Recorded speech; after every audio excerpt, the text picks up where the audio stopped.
Hello, how's everyone doing? I see all of you are waiting in there. So, this is going to be so exciting. I've been looking forward to this. Um, I just really don't hope by any reason that they will stump. Hi, Italian Love Cake. I am doing very well. Thank you.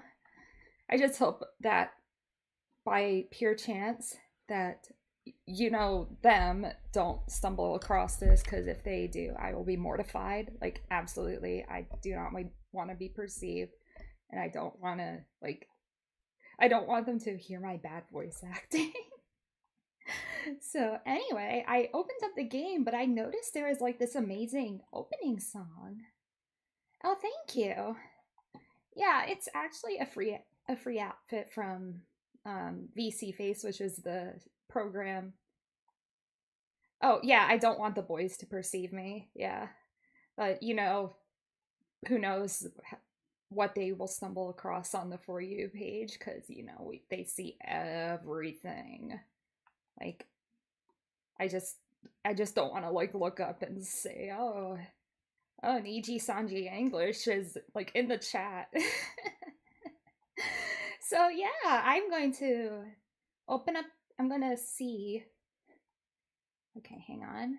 Yes, I'm going to get the game open and we can enjoy the music video together. And I will shut my mouth so you all can hear the song, because I only heard a little bit of it and it sounded really good. So just give me a second to get it working here.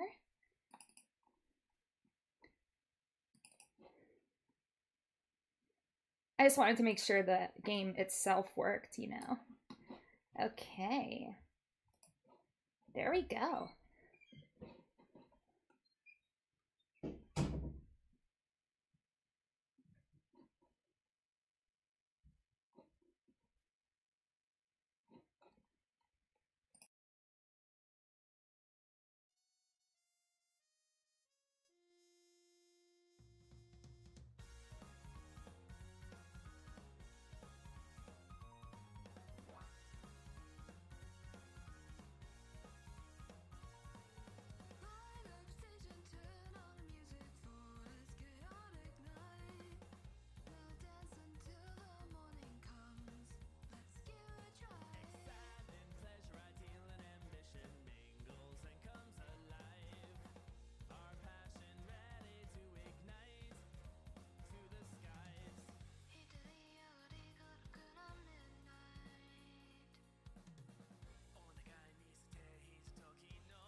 Oh my gosh, amazing. Yes, it is showtime.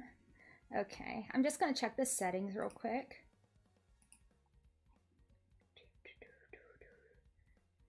Hmm.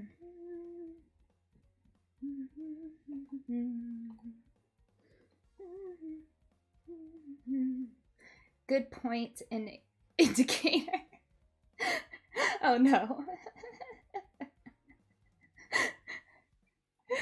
So I don't know if I should play to win or if I should play like how I would react and just like go with the flow and see what happens. I don't really know what to expect with this, but yeah, hopefully this will be really fun.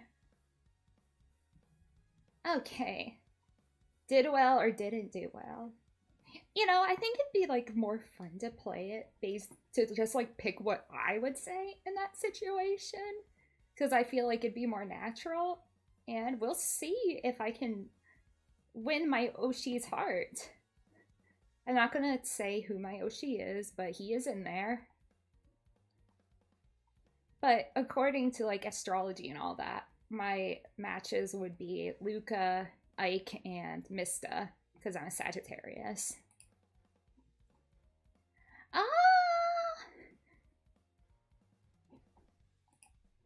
Yes. Okay, so it's basically like Otome game controls. Accessibility menu. I should check out the accessibility. Oh, you know who it is, ITL. You see me in his chat like every day.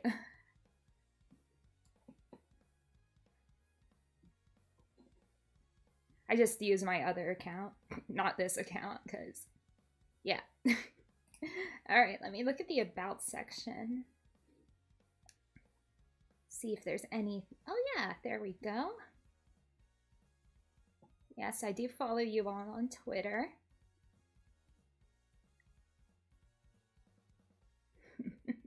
Yeah, sneaky, sneaky. Just gonna look at these awesome people.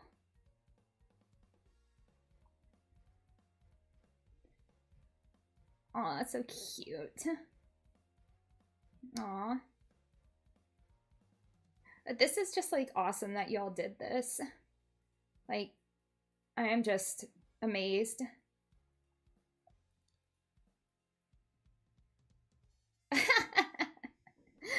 The 100 plus people behind this madness. Oh my gosh. Yes, I see you. Like up here? ITL right there. Boxer code leader. Yeah. I just want to like give you all like proper credit because it's so hard to work on these kinds of games. Like I can imagine, especially considering you made like original music to that. That's really cool. Wow.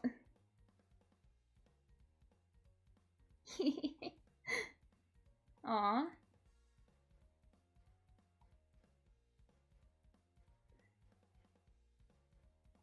Of course. I always want to like support smaller developers. And it's just like, you know, I've been gaming since I was like, well, I'm not gonna say how long ago that was and like how old I was, but my first console was the Nintendo GameCube. And so video games have just been a part of my life since a very young age. And of course, I do remember my cousins playing the Nintendo 64 around me a lot too. But I just like, I want to help nurture that passion that a lot of people have. And like, I know I'm a small time streamer, but you know, every little bit helps. And who knows, maybe a year or so or now, if I become a bigger channel, somebody can look at back at this and see your names up here. Because we don't know where life takes you all.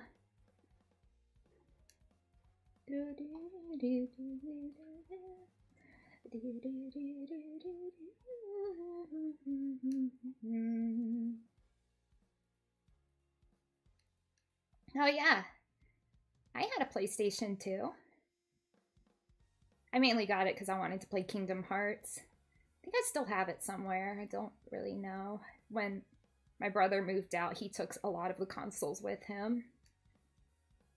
I'd have to look into that. Okay. Alrighty. So let's see. I'm gonna check out the achievements because I always like seeing stuff like that.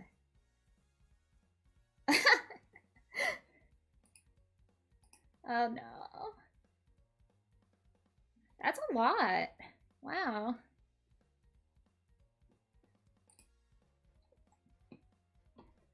You all are so cool for doing this. Let's see how many. Wow. 8 pages of sprites and just like galleries.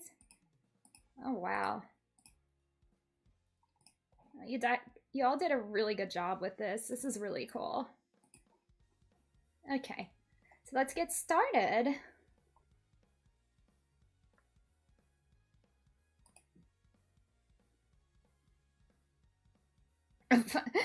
Before we begin, would you like a quick tutorial? Might as well, yeah. Okay. Full screen, yes. Oh, so you can hide the dialogue box if in case I want to like admire the artwork a little better. Okay.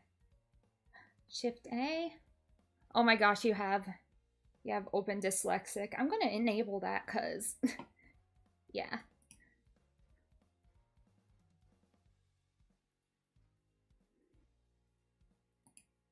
Okay.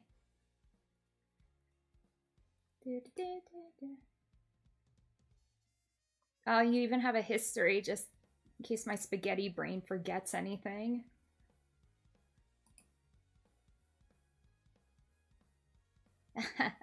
Yeah, there will be screenshots.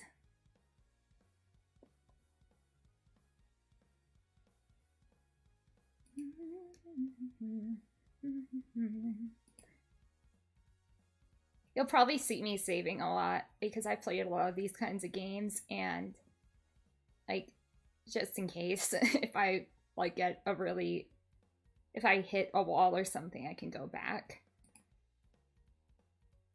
Oh, good point.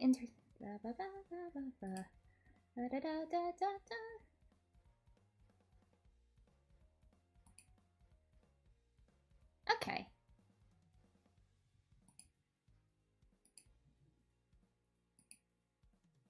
Luca's GPI. Oh my gosh, I love it. The can opening.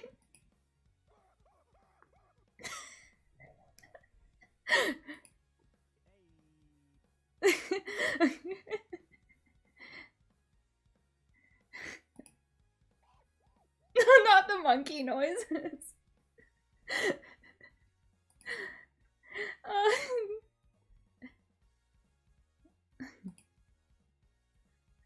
Oh.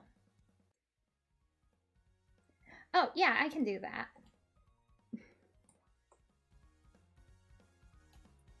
How's that?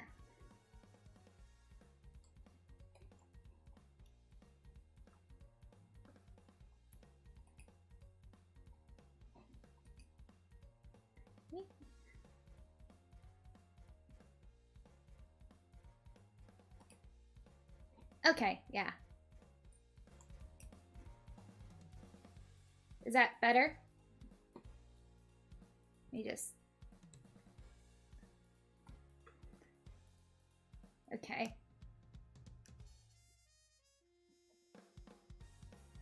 Okay, we're good. And can you hear me all right?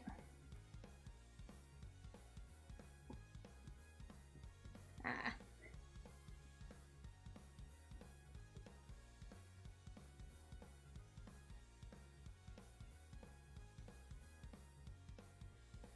Oh no. Oh no.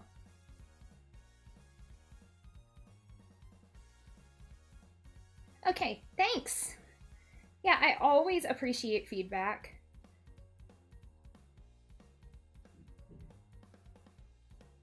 I like always appreciate feedback, especially on this, because I'm kind of new to streaming still, so I need to iron out any technical issues I have. If you hear any like doors opening and closing in the background, I apologize. The walls of my house are really thin. Okay.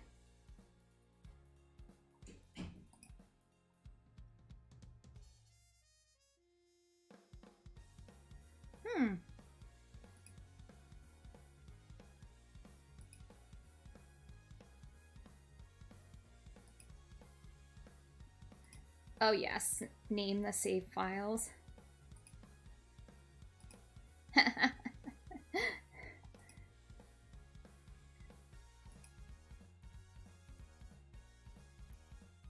Okay, okay. Thank you.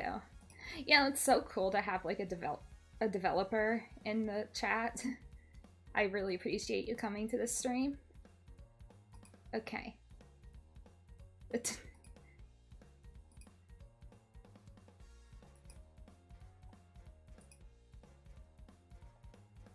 Oh. Change the cursor.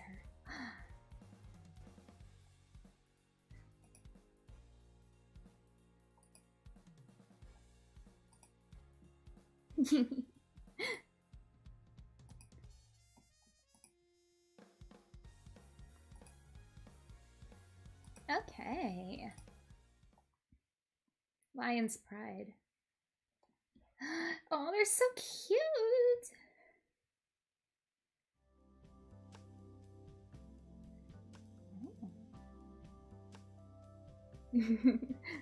Today is the day of my interview at Lion's Pride, a famous cabaret in Nijisanji-en City, known for its great choice in entertainment and drinks.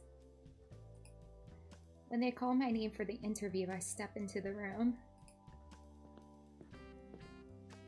Inside, there's a man sitting on a chair behind his desk, who smiles and stands up to greet me, offering his hand in a handshake. Greetings, and welcome to Lion's Pride. I'm Luca Kanekuro, your interviewer for today. You've come here to apply as one of our servers, is that correct? No. I'm here as the entertainment. Yes, that is correct.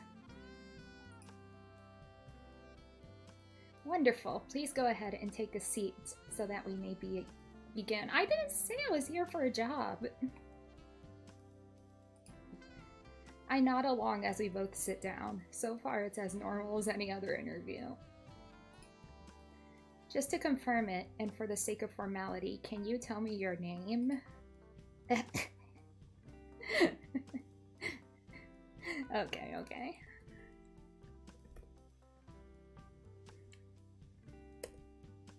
Is Eden the right way of saying your name? I think so. Yes, my name is Eden. Thank you. Now, what are your pronouns? Oh, we love inclusivity here. Yes. I'll say she, her. To make sure I got it right, you prefer to be addressed as she, her, correct? Yes. Alright. Okay, we have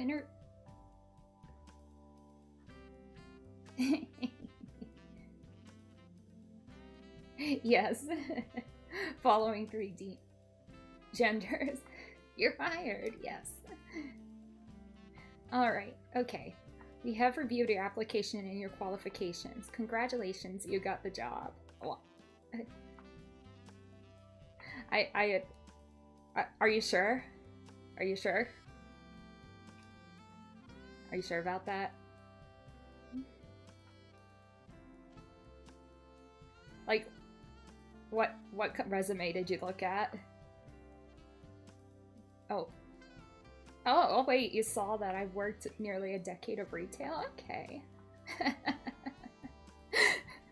We're so desperate for new people. Yes. My eyes widen in shock, unsure of how to react to this news. Elation? Confusion? This is great, but I can't help but blurt out the very first thought that crosses my mind. Oh no. That was fast. Well, the boss vouched for you when he saw the application. That made the process much faster. The boss? You could say this interview is more of a formality sort of thing, especially since we're hiring more than one server. I see. Please thank him for me.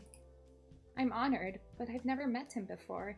I did some prior research and looked up the owner of the cabaret back then, but his name definitely didn't sound familiar. Oh well, as long as I get the job, it works. It's alright, you can thank him yourself when he's in for the day. He tends to be around the cabaret often. The boss, yes. Oh gosh, am I in The Godfather or something?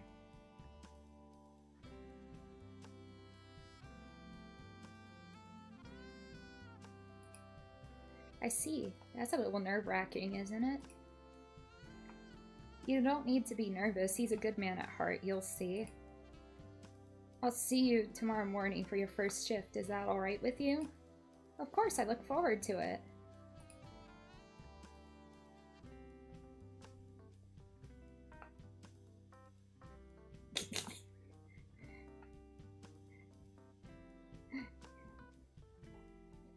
Lion's pride, yes. It's my first day, and so far, everything is going smoothly. Oh, wait. Isn't the blonde one over there the boss? I should thank him for giving me the job. He's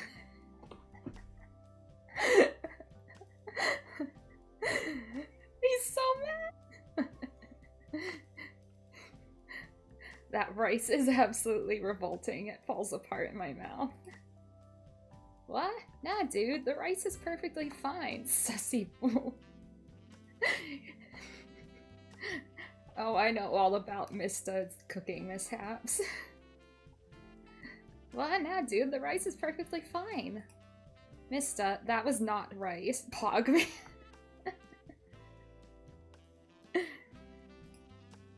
Come on, guys. At least it's better than last time. Nanny man. I love the nicknames. Da boy.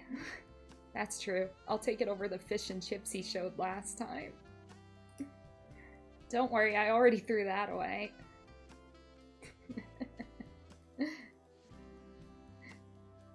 Oh yeah, yeah.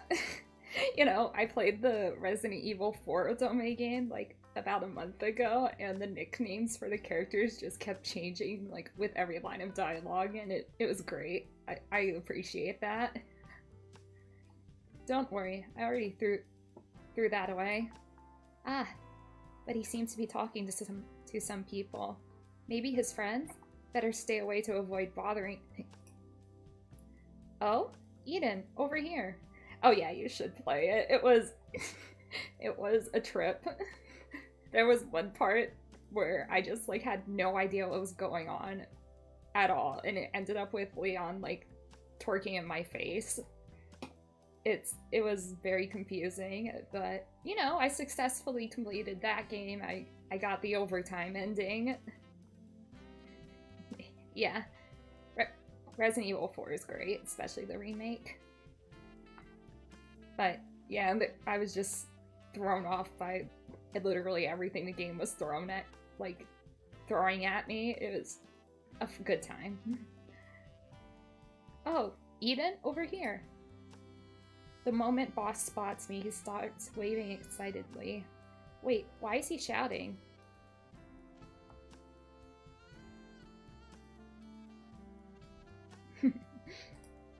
I saved a seat for you. Come over. You can't reject your boss, right? No, but you'll probably end up rejecting me. While it's embarrassing that he's calling for me so loudly in public, I should go and see what he needs. Coming. I walk over to the table where the boss and 4 other men are. Yes, it is the same lady from 1, Jill Valentine. Yes, she is the protagonist for 3. It takes place after 1.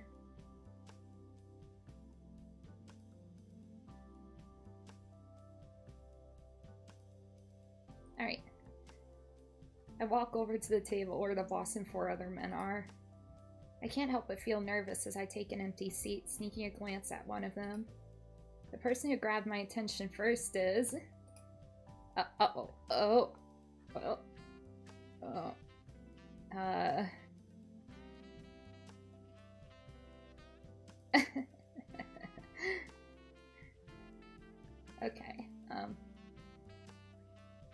oh boy. Which one should I go for?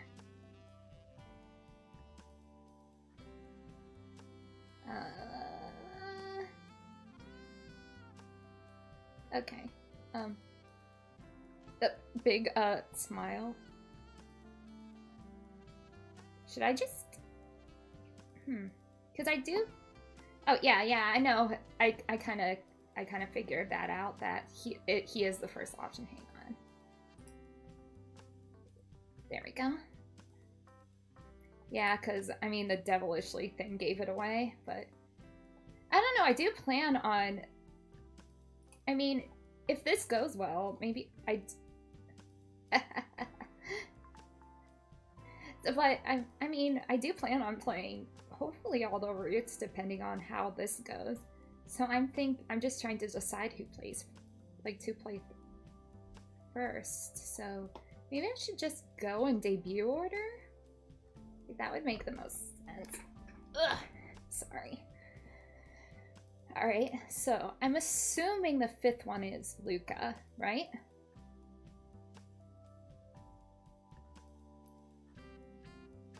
Okay. One with the tattoos and the big smile. Yeah, I'll do that one first. Okay.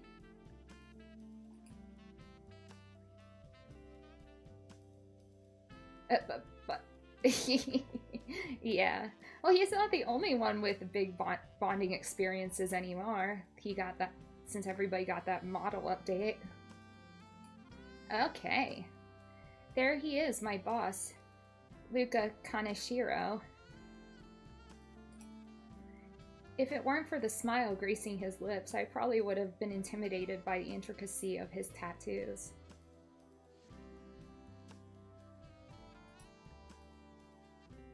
So, why did you call me over, boss?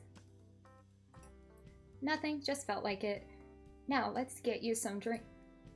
Ahem. Would you mind introducing her to us, Luca? It would only be polite to get us acquainted first. Oh, yeah, sorry, my bad. Cute. So guys, we have to be careful around this new wild species named Eden. She's the silliest, bestest fun incarnate I've met so far. Hmm? Really? Aww. I'm assuming you saw my... I'm assuming you saw my Resident Evil 4 Otome game playthrough, cause yeah. A very rare one. Be gentle with her because she can get quite aggressive if you push her too far. Ooh. Okay. Huh? Do I give off that impression from my documents? Oh yeah, fun thing is Luca has an Australian accent, so my brain is like automatically going to Crocodile Hunter. Oh, God. Sorry, I'm pulling my chair up further. There we go. You're talking about this person, right? I don't think that's a really nice way to introduce someone. Well, I mean, I don't mind. What is this? Interdimensional geographic? Huh? Okay, no comment. But it works, right? I feel like I know her more now. Yeah, as long as it gets the message across, yeah? There are better ways to introduce someone. But I gotta give points for creativity.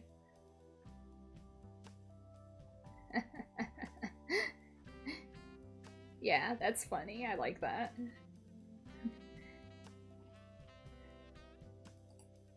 See, they get me. Feeling a little more awkward than earlier, I tried to look elsewhere and noticed someone raising their hand to order. My apologies, but I have to get back to work. I see another table ordering. It was lovely meeting you all though, so please excuse me. I jolt up before immediately speed walking off to get that order done. Just run away. Just run away. Blood rushes to my cheeks as I think of the terrible first impression that must have made. Yeah. Rawr.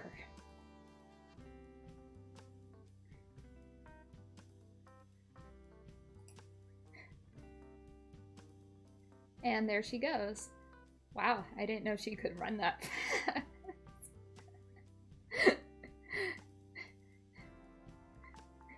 Just run away from all the pretty people. Yes. That's what I would totally do. Pog.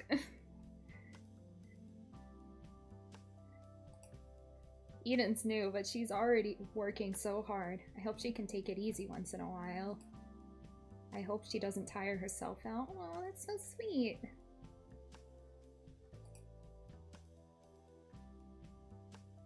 Time passes, and eventually the cabaret is about to close. As I am packing my things, I hear a voice calling out to me. Ooh, Tsuki! Hi, Yuki! Psst, Eden, come over here. I got something for you. Turning to the direction of the sound, I recognize this person to be my coworker, Uki Violetta, who's beckoning me to the bar.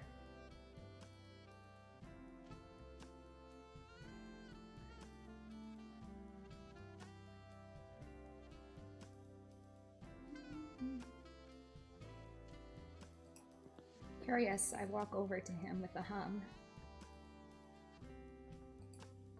What is it? Now that I look at the bar between us, he's got some small pieces of paper below each finger. They all have different handwriting based on what I can see. It's some notes that the boss man and his friends left for you. I didn't bother to read any of it though. Look at you, such a charmer. Already getting notes from customers on your first day. Oh, thanks, I guess.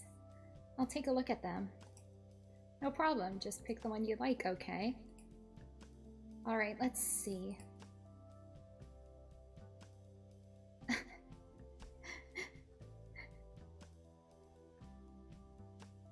Okay.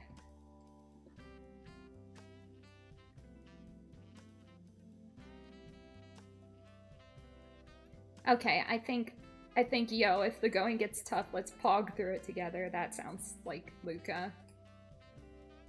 Interesting choice, Eden. I'll get going now, though. Got something to do later.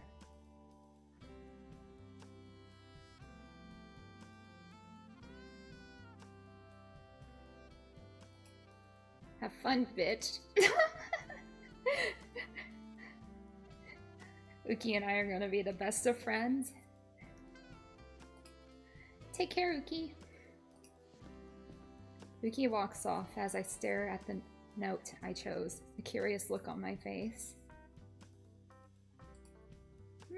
I wonder what the person behind the note is like.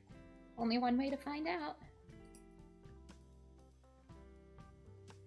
The day after receiving that note from Yuki, it dawns on me that I don't even know who this person is or how I can meet them. I know who it is. Yuki pauses what he's doing and meets my eyes as if he just read my mind. He leaves me no time to dwell on that thought and makes his way over. Hey bitch, have you met up with the one who wrote that note yet? No, and I don't even know when or where. Hun, well, if I had to guess, it will be during tonight's party. Party? The one boss briefed us about this morning? Now that I remember, he also said I won't have to work during that party since it was meant to welcome new employees like me. No, duh. If there was a prime opportunity for a little meeting with fun, that would be the perfect time. I see. Are you planning to attend too? Yeah, my shift is done before the party and I plan on heading straight home. Gotta get my beauty sleep in after all. You don't need it. Come on. Look at you. But you have fun there, Kay. Okay, I will. I guess my excitement will have to wait until the party starts.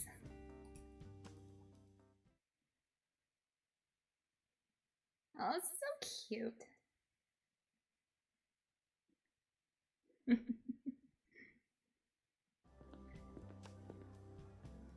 I walk into the cabaret the next day, glancing around to see the party in full swing. So this is what a gathering's like.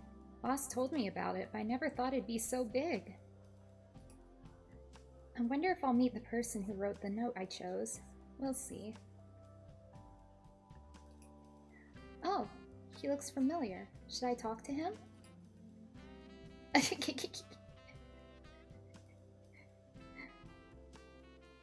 Yes. It's slightly nerve-wracking to be put in the spotlight in a few conversations. But I can't help but feel even more nervous when I spot my boss starting to approach me, a wide smile on his face. Oh, Eden, you made it. Of course, you invited me. Hey, you don't need to be so shy around me. Okay. See, you are getting all shy again. I guess it'll take a while for you to be comfy around me, huh? So is anyone bullying you? No, everyone has been so kind to me. Good. If anyone is bullying you, let me know. So I can join in the fun. Oh man. What do you mean? I'm just joking. I will leave you be. Talk to you later, Eden. Oh, bye, boss.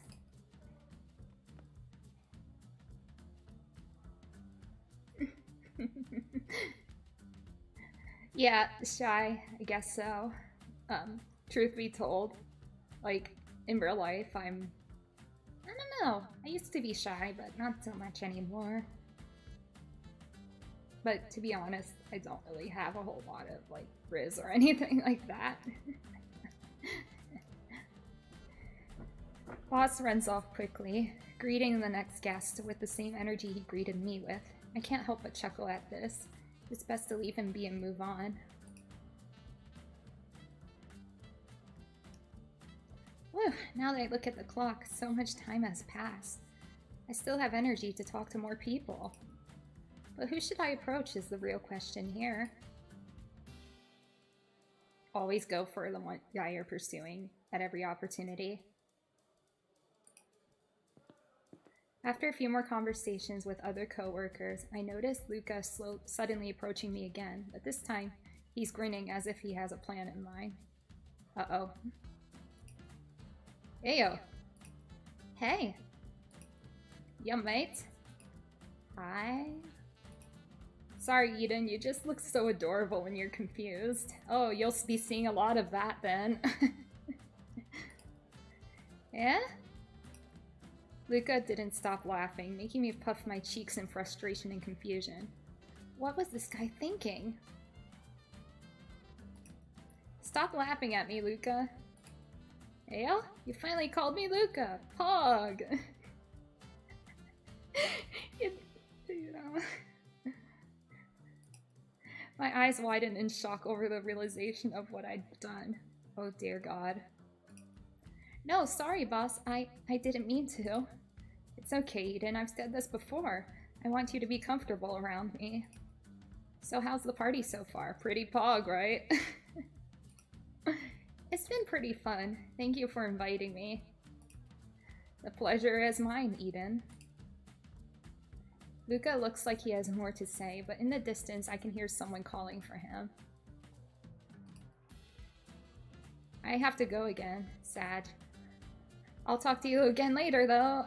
Bye-bye! I forgot the bonk counter.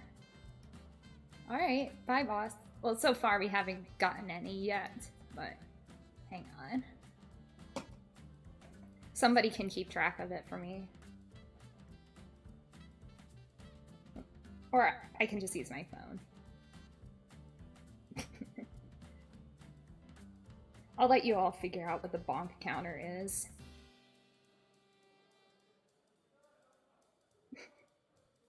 Hang on. Okay.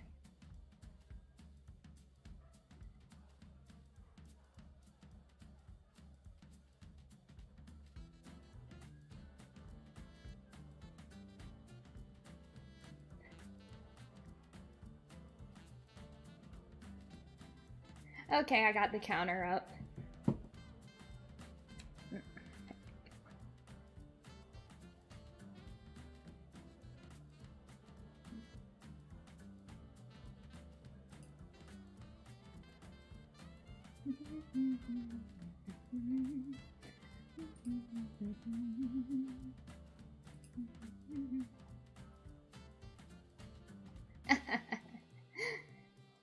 Yeah. So I will get that up.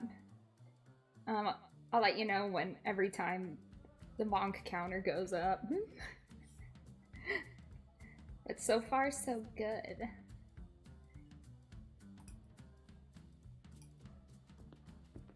And there he goes again.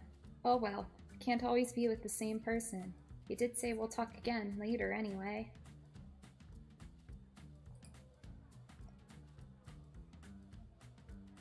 The party is almost over now after all that. I think I have just enough time for one more conversation. But with who? Yes. Knowing that boss wanted to talk to me, I stay around the cabaret while others are leaving, doing some extra chores like cleaning. I turn my head up to see Luca approaching me, clearly surprised at the sight of me. Hey Eden, it's late. Why are you still here? You said earlier that you wanted to talk to me? And you waited for me? Yes? You didn't have to. Why are you cleaning the table? I'm trying to help? No good, Eden, no good. I invited you to this party. That means you're a guest, so you don't need to. Oh, okay. I lift my hand from the rag I was holding a bit earlier, and Luca takes it with a smile. When is your next day off? Oh, next weekend. Alright, we can talk more by then, okay? I'll meet you here. Okay. Do you want me to take you home? Oh, no, sir, I'm good. I can go home by myself. Luca looked as if he was thinking of something before smiling again. Alright then, but don't forget my note, yeah? No! Wait, you mean that note is yours? Did you not know? I swear I signed it. Confused, I tried digging up the note from my pocket. It was definitely unsigned. I shook my head before showing it to him, earning a gasp from the boss. No, I forgot to sign it. It's so cute. I'm so sorry, Eden. It must have been confusing for you. It's perfectly fine, boss. Now I know, but I do have to ask. Oh no.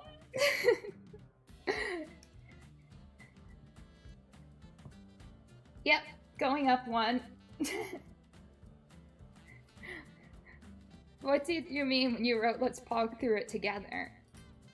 It just means we can handle it together. I'm your boss after all, so if things are tough, you gotta rely on me. Oh, okay. Thank you, Luca. Are you sure?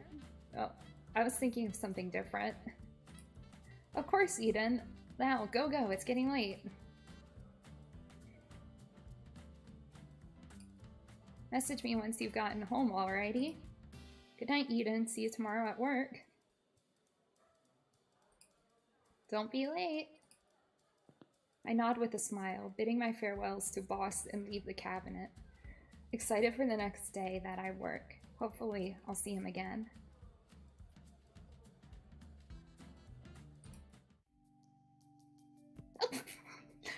Look at that. Look at that room.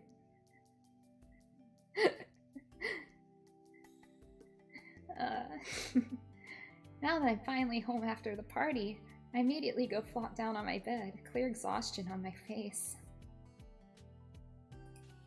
However, before I can attempt to fall asleep, suddenly I hear my phone ring. I know that song.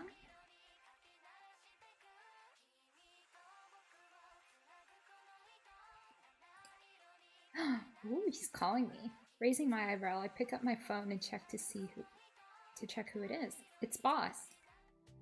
Ah, hello, boss. Hey Eden, sorry for calling you at such a late time, but I never properly introduced the guys' names to you yesterday, did I? No, you didn't. Let me fix that then. I'll list them all on other than myself, so that you at least know who they are. They sometimes come to the cabaret to look for me, so it's convenient if you do. The first one is Ike Eveland, the one with all the gold accessories and whatnot. I'm sure you two will get along. He seemed like a good guy. Would be nice to talk to. Yeah, he's sweet. Then you most likely will get to know Shu, one of the managers here at the cabaret. He's the one in the purple suit. Pretty pog if I say so myself. Then I hope to learn more about him in the future. After that is Vox, the one with black hair. He's very polite, so don't worry about approaching him for anything. If that's what you say, boss, I'll make sure to remember that. And finally, other than me, your mean and evil boss, you have Mista. Word is that he's a famous detective, which is definitely true. Oh yes, I've definitely heard about him. Thank you for introducing all of them to me. No problem. Now have a good sleep, yeah? Nighty-night now. And with that, the phone call ends. Just hang up on him. I can't help but smile before placing my phone down and letting myself fall asleep, happy with the encounters I made today.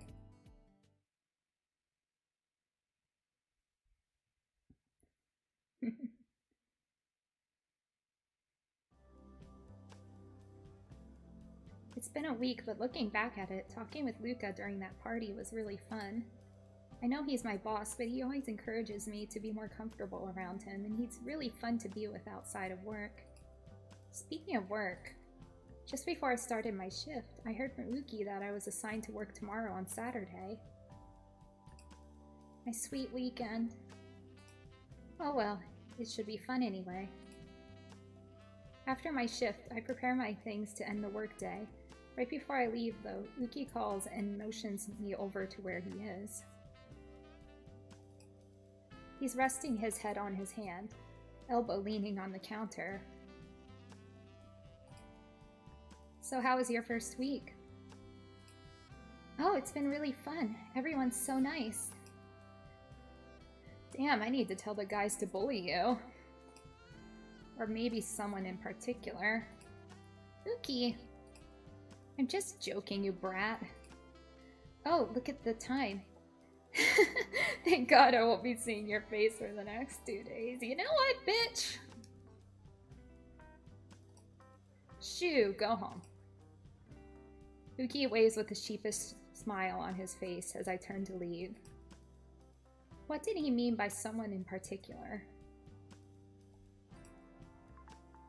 As I am about to leave, I find Luca by the door talking with a man I have never seen before. Luca seems serious, but when the man leaves, he turns to see me.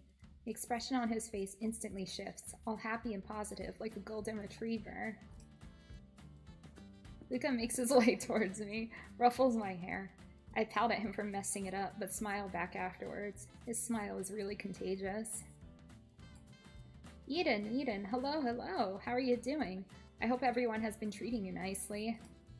Yes, everyone is really nice. Also, sorry for the short notice about tomorrow. You really don't mind coming in?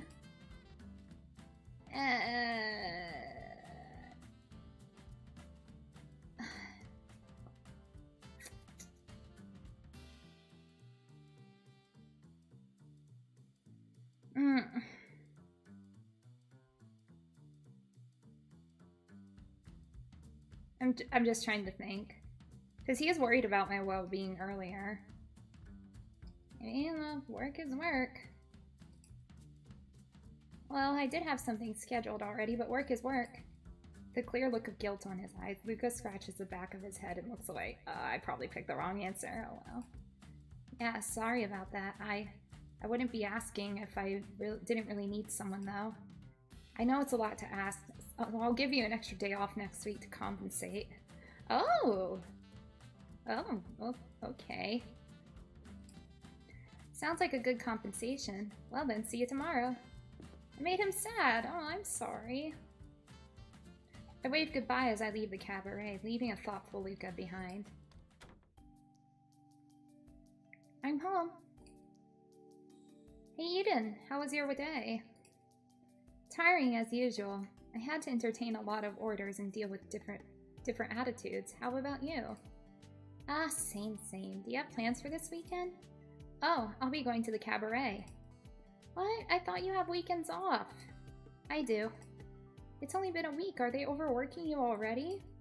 No, everyone is nice to me. Besides, we don't have enough staff to help tomorrow, so I'm glad I can help. But enough of that. I bought food. Have you eaten? No, thank God you brought food because I'm famished. The two of us enjoy ourselves for the night, playing horror games and eating good food. However, with how exhausted I am, all I can register is pizza and animatronics. I know what game you're playing. Oh, seems like she passed out. Oh well, I feel exhausted too. I hope Luca gets home safe. It doesn't take long before I reach Lion's Pride. However, when I arrived, I noticed that there isn't anyone there except the guard. That's weird. There are normally other staff members before me. Maybe they're deeper inside the building? That could explain it. Good morning, sir. I'm here for my shift today. The guard looks down at me with a serious expression, raising an eyebrow. I quickly take out my ID from my pocket and show it to him. His mood changes afterwards, and he smiles, gently handing me back the ID. Hello, Eden. Boss is waiting for you inside. Oh, Luca's here? Thank you, sir. I'll be going in then. Have a nice day. Now that I'm inside, I don't really notice anybody else, and everything looks so clean, as if nobody was around. Oh, what? Where is everybody? I am so occupied with my own thoughts that I don't notice someone walking toward me, and... Bah! Ah! Gotcha. I scared the heck out of you, didn't I? Yes, you did. Oh my god. Sorry, I'm sorry. I couldn't help myself there.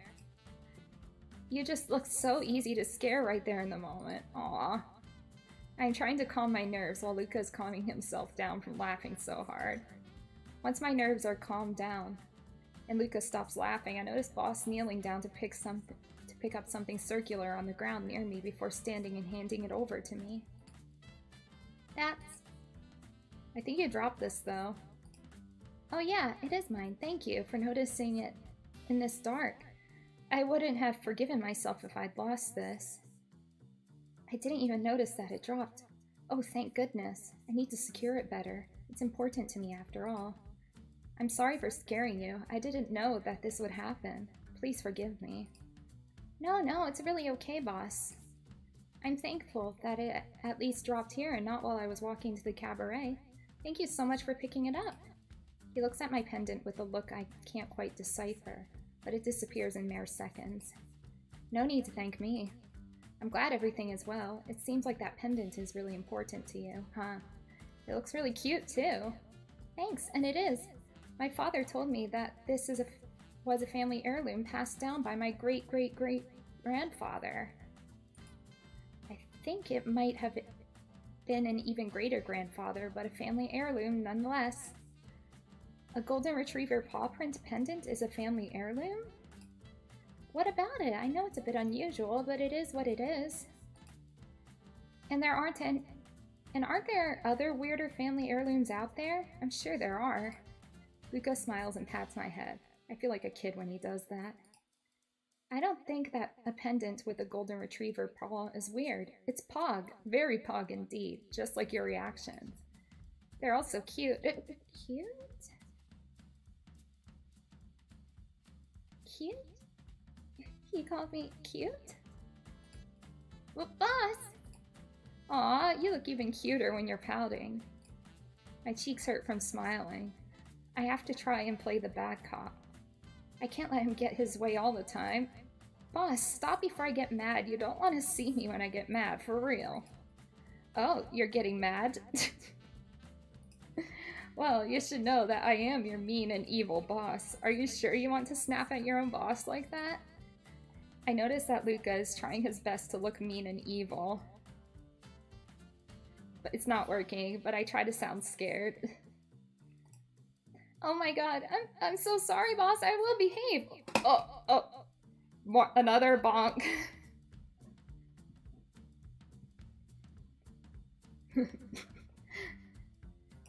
Just kidding, Eden. I'm not your boss today, therefore there are no real consequences this time. Another one. Anyway, what is the plan for the day? I'm pretty curious.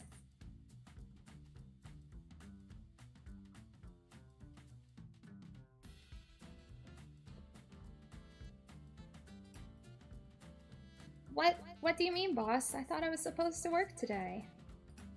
Nah, that was a cover-up story. Huh?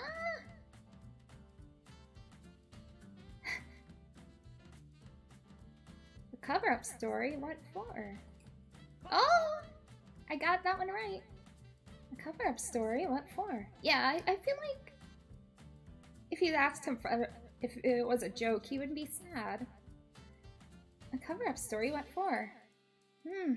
I guess you could say it was because I want to spend more time with you. That's cute. That way I can get to know you more, yeah? I look at him, not sure how to react. In a way, I'm not mad because I had nothing better to do, and I need to touch grass from time to time.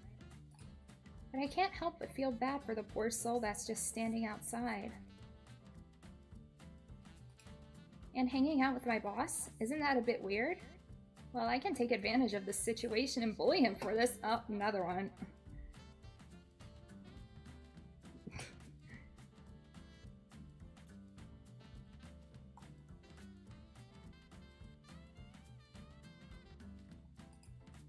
Oh, so this was all a mean and evil scheme to get to know me better, huh? I mean, if you word it like that. Luca then starts to realize what he said, his face visibly a warmer shade than a few seconds ago. I can't help but laugh. Oh, so now it's your turn to get flustered. I didn't mean anything other than that. You're making me flush, dear. You definitely did. Maybe not. I ask Luca for permission to make us some drinks, to which he agrees. He takes a seat as I've prepared a chocolate drink for me and a glass of water for Luca. Ooh, chocolate drink, that sounds really good right now.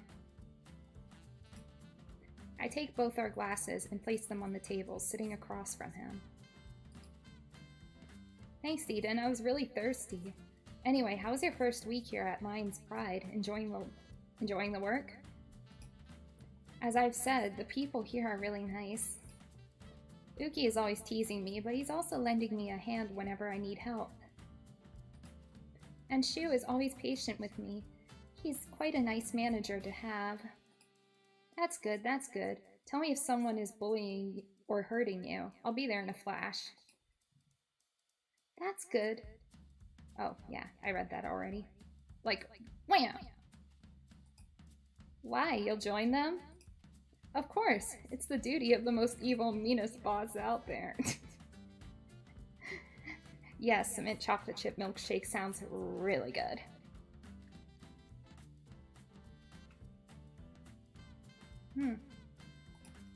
Nah, just kidding again. I'll be there to protect you. A genuine smile flashes on Luca's face as he says this. It makes my mouth twitch upwards as well. How can one smile be so contagious? And here I thought you were going to join them. Who would have thought the one who teases me the most is the one who will come and save me? I mean, I can tease you whenever, but that will be my own personal agenda. Oh, another one.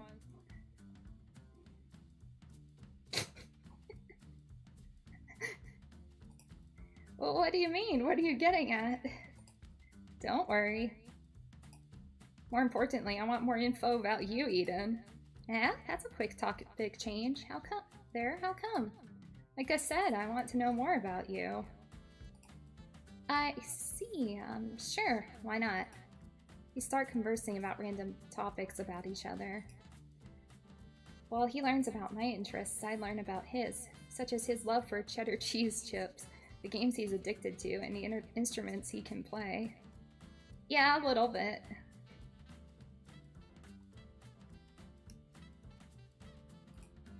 The only thing we have in common is our hatred for flying bugs. Hatred for flying bugs. Yeah.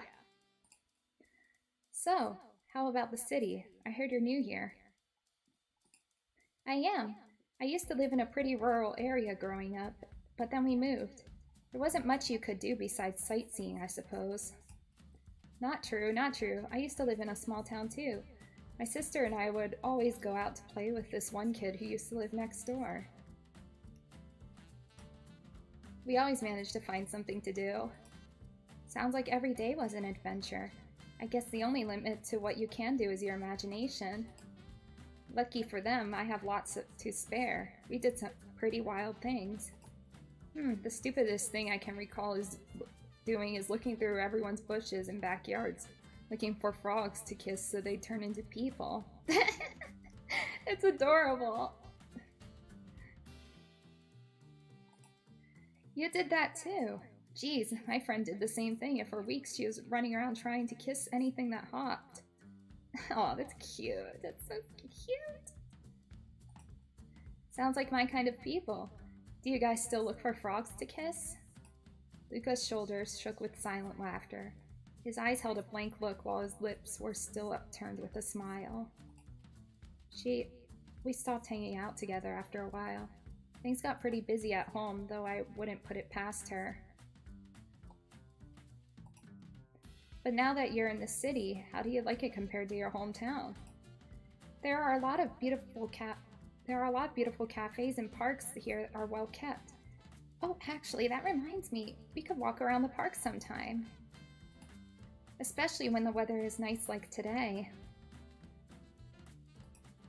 That's a lovely idea. But have you ever been to the best place in the city?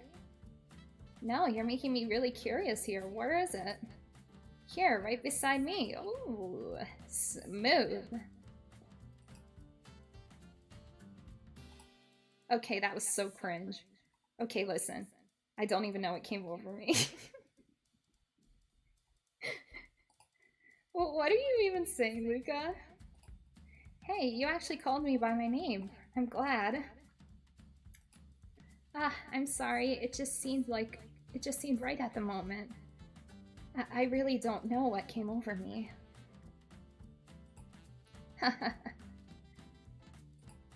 Eden, I told you that I want you to be comfortable around me, so this is great. Anyway, we've spent enough quality time for today, and I need to attend to some of my personal errands. Thank you for your time, I really appreciate it. Me too, Luca. Thanks for inviting me. I had fun. Take care on your way home, okay? I will, thank you. It actually seems like we really just talked the whole day, though it didn't feel that long at all. I think I'm getting a bit more comfortable talking to Luca, not as my boss. He really is a fun person to hang out with and is really easy to get close to, even if he keeps teasing me quite a lot. I guess this is what makes him, a big, lovable golden retriever, whom I call my boss. Yeah, he is cute.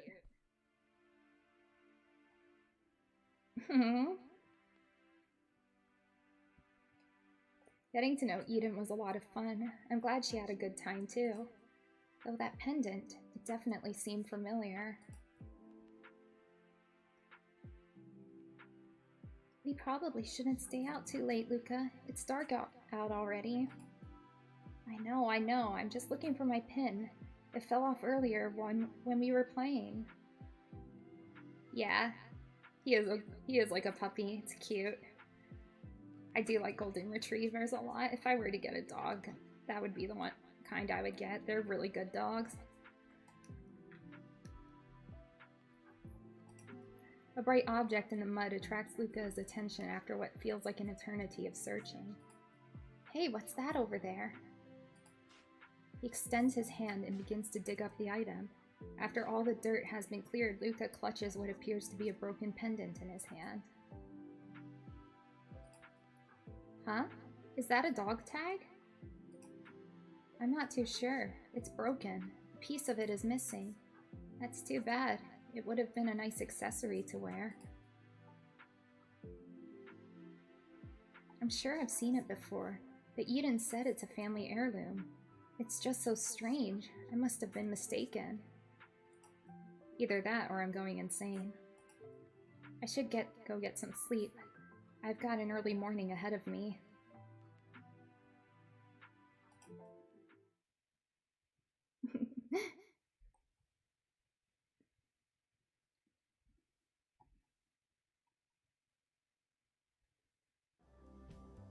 The cabaret is relatively busy. I've been rushing about tending to customers' orders all day. From the corner of my eye, I noticed Luca is speaking to some people. I didn't even know he was supposed to be here today. Suddenly he... Aw. Yeah, aren't they long-haired dogs? I feel like they would be a lot, especially with their coats. I don't know, I just love dogs in general, they're very cute. Suddenly, he glances in my direction. Lucas excuses himself from his conversation and makes his way toward the bar. Hey, Eden, come here. Yeah? Boss? Did I do something wrong? Oh no, did I make a mistake on one of the orders? But hello, boss, how are you? I told you to just call me Luca, right? I was just talking to some guests. About the other day. Thank you for hanging out with me. I had lots of fun. Yes, they are big furry white-haired doggos. They're very cute. I don't have a dog myself, but I really do like them. I had lots of fun. Hearing those words made me smile slightly. That night at a cabaret was pretty fun, especially since I was in his company. You're welcome, boss. Luca. I enjoyed our hangout last time. It's almost the same as going to an amusement park. Really? I have never been to an amusement park.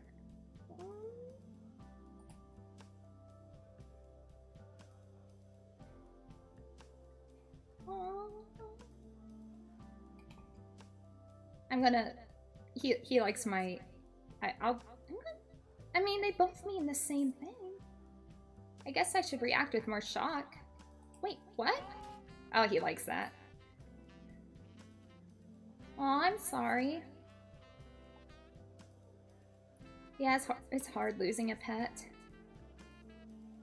But I'm glad you still have the other one. And you know, with animals, it might be really painful to lose them. But if you think about it from their perspective, you gave them the best life they could have had, and they were probably really happy. So if it brings you any comfort to think about it like that, then I hope it does. Wait, what? Keep your voice down. But yeah, I never got the chance to go to one. I can take you to one, Luca. We can go together. Wait. Really? You'll take me? Yes. If you're free this weekend, then maybe we can visit one. There are many options too. We can go to Irmo or Maiba or... I heard there's a popular one named Disneyland. I really want to go there. Aw. Yeah. That's a good thing. That's the best thing about pets, is they just bring so much joy to your life, and they give you the love back. It's a very beautiful relationship. Oh. He wants to go to Disneyland. That's so cute. I can't afford Disneyland tickets. What should I do? It would be my treat. Huh? No, Luca, It's already decided. Don't argue with your boss, okay? Hey, Eden, no flirting during office hours. Excuse me. Uki, I'm not. I'm just kidding. Sorry for interrupting, but there is an order for table 10. No worries, get back to work, you two. I'll see you this Saturday at 8 a.m. Don't be late, Eden. Though having Luca pay for a little outing isn't my first choice, I'm still grateful that we can go together. You know what? If somebody offers to pay for you to go to Disneyland, don't turn it down. Like, never. Just thinking of our day at Disney makes me beam with joy. Oh, I'm sorry, not Disney, but Disney. Disney. You know what I see? Disney. D's nuts. I know. Okay, I'll let up on it.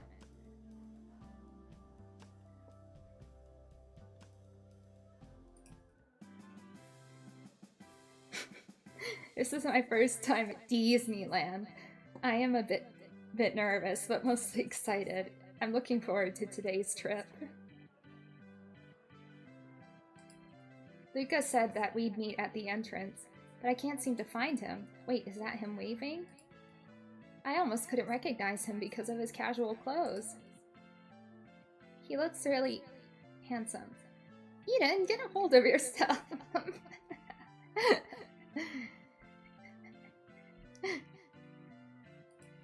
Good morning, Eden. How are you?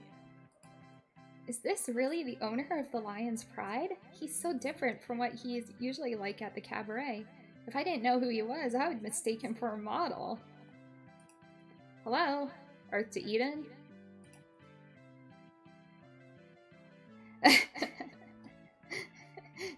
D's Nuts by Dietz and Watson. That's a good one. I like that.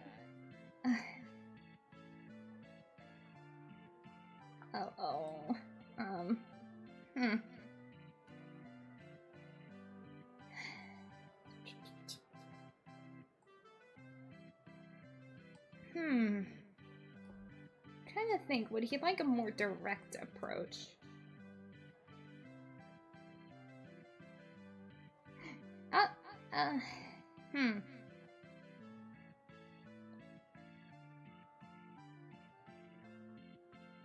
Oh, sorry, I was... you know what? That could be funny. Oh, sorry, I was distracted by the mascot behind you. I feel like I'm clicking the wrong answer, but, you know.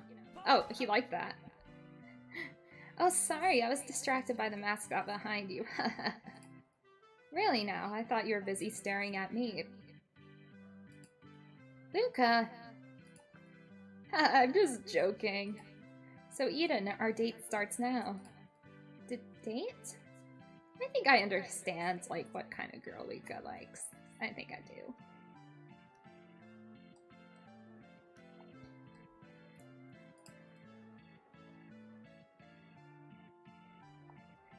Eden, there's so many games here. And look at the crowd, Pog. Of course. You are here in the most famous park in the city, boss. What did I tell you, Eden? Call me Luca. We're not at the cabaret, and we're here to enjoy ourselves. Oh, okay. Luca? As we look around, there are many attractions. There are stalls for food, games, as well as themed gift shops. Many of the games are arcade games, and others are much simpler ones that give toys and stuffed animals as prizes.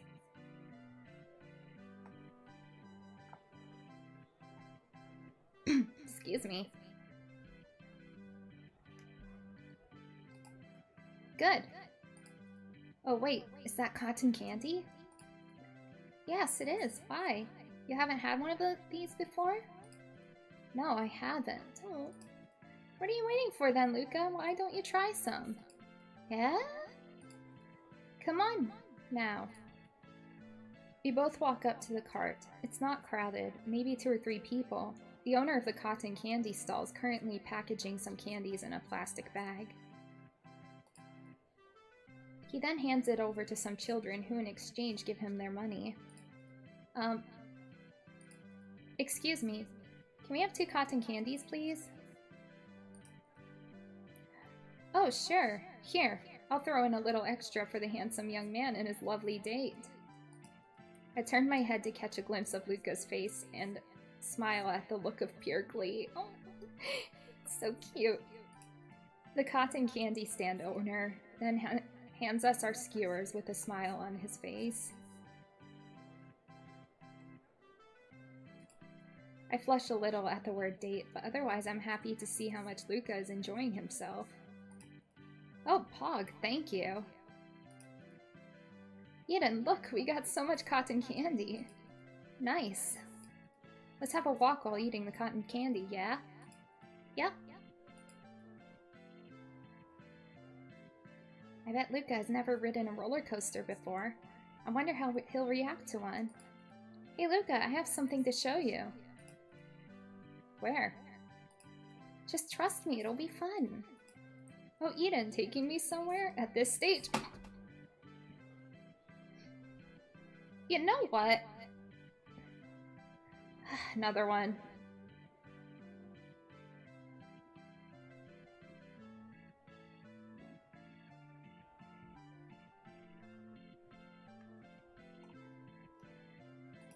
Luca! Alright, I'm in your care, Eden. I grab Luca's hand and tug him along with me. Before long, we're both standing in line for the roller coaster. Ta-da! Roller coaster? You haven't been on one before, right? No. This'll be interesting.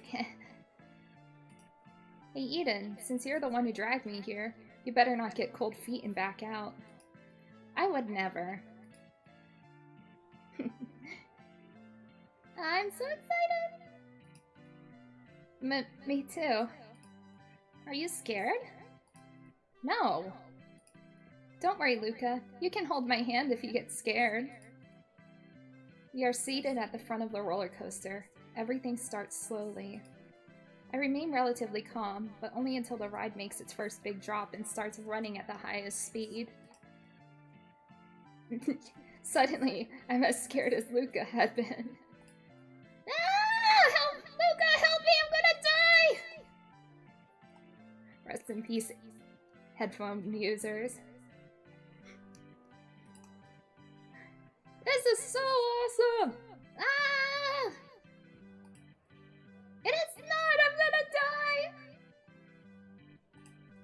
After the longest 3 minutes of my life, the ride is finally over. We decide to take a seat to calm down.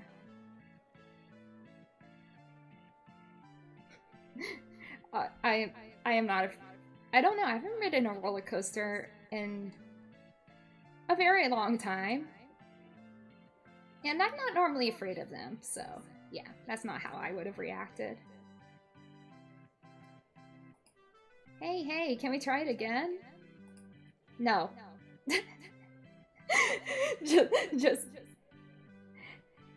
just no.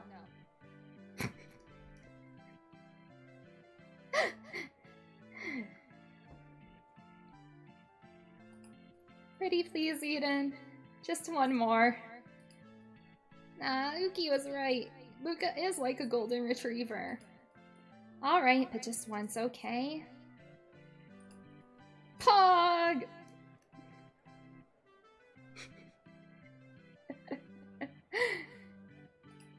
I'm grateful that I didn't eat anything too heavy and all we had was cotton candy. If we'd stopped for a hot dog or burgers and fries, I'm sure I would have thrown up. Oh, come on. If he, like, doesn't like you after you throw up on him, then he's not worth it. Come on. It happens to the best of us. Oh, is that a haunted house? I think so, yeah. Why are you shaking, Eden? Are you scared?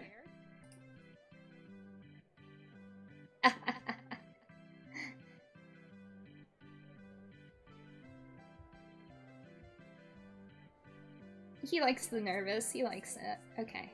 No, I'm not scared. I hope I'm picking the right option. No, I'm not scared. Oh, jeez. Yeah. I don't think I've ever thrown up on a ride. No, I don't think I have. I probably would now, but not when I was younger. I honestly haven't been to an amusement park in so long that I don't know how I would react if I were to go now. No, I'm not scared. Shall we try it then? I... I'll protect you. Let's go. Ooh, spooky music. I'm having goosebumps. It'll be alright, you have me, Eden. You know who he looks like? Oh my gosh, I just realized who he looks like. If you were to, like, make the hair shorter and, like, remove the tattoos and remove the tattoos, he looks like James Sutherland from Silent Hill 2. Oh my gosh.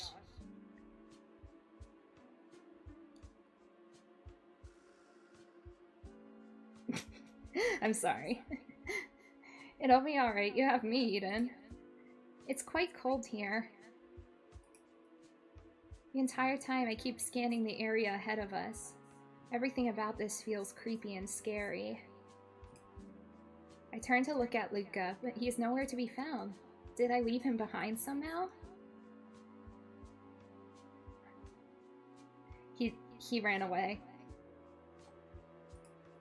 Luca, where are you? Please don't scare me. Ah! Oh god, that was loud. I'm sorry. That wasn't me. Ah! Without even thinking, both Luca and I sucker punched the ghost, freaking out. Yeah, we do need a Henry Townsend lookalike.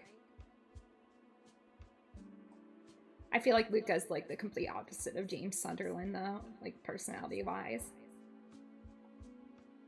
And honestly, I'd rather date Luca than James. Like, I'm just gonna put that out there. Oh no. He punched the ghost. No, that's not good. Both Luca and I sucker punched the ghost, freaking out. Luca starts laughing once he realizes what we'd done. You're gonna get kicked out. It's really lucky that the thing we punched is only a prop and not an employee or anything. Oh yeah, that's good. Otherwise, we might get in trouble. That was a nice punch, Eden. You scared the heck out of me.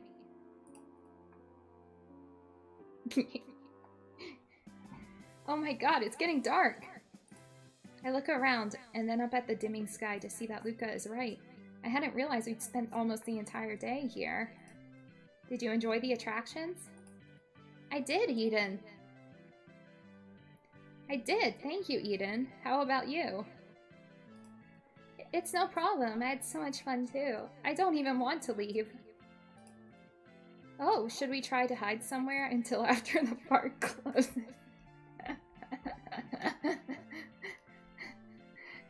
Oh my gosh. You're bad. We could have a slumber party in the haunted house. You'd probably punch me in your sleep. Okay, you cheeky little. The brightest of lights turn on, catching Luca's attention and mine and effectively halting our little banter. Our heads whip around to look at the source, and there we see the park's most prominent attraction. Wait, is that... Oh, a Ferris wheel. Do you want to go? It'd be a nice way to end today. Luca gives me an eager nod. He takes my hand into his and pulls me into the direction of the Ferris wheel line.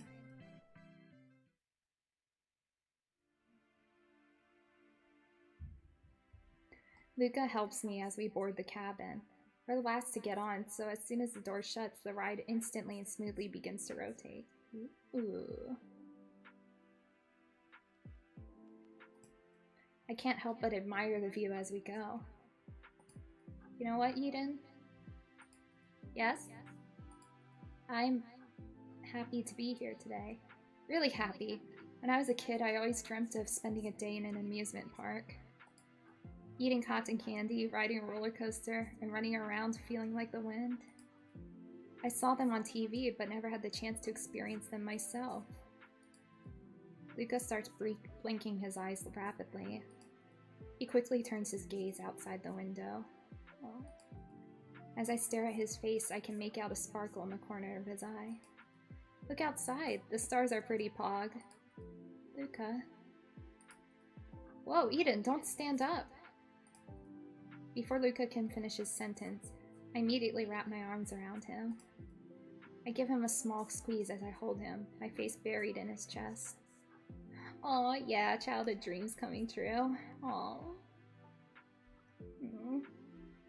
Well, I know Luxium lore, and yeah. Very cute. Eridan's chest. Thank you too, Luca. I really enjoyed today. No, you, Eden.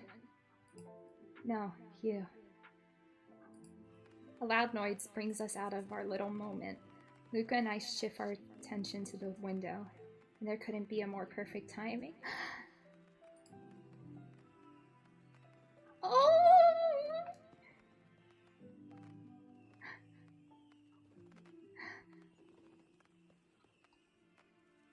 Look at that! So pretty. Look at that. He looks so soft. Oh.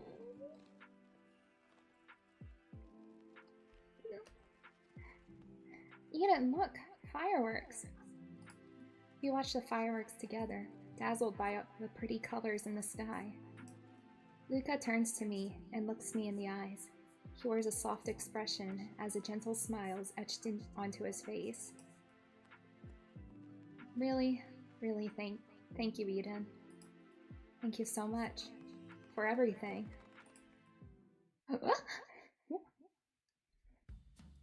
Today was really fun. Thank you, Luca. No, you, Eden. No, you. It was so much fun. You're not feeling nauseous from the Ferris wheel, right? Sometimes people throw up on their first time. I almost lost my lunch when you got out of your seat. Please, I used to climb trees for fun. Give me some credit. Oh, my bad. I didn't know I was in the presence of the #1 ninja warrior. I chuckled in response. You're looking at the top dog of the jungle gym, the fastest runner in school. Everything that touches the light belongs to me. All this can be yours too, Mr. Kaneshiro. Considering that everything's illuminated by fireworks. Does that also include you? Smooth. With an instant, my face flared with heat. Luca stared back at me with amusement. Oh, geez.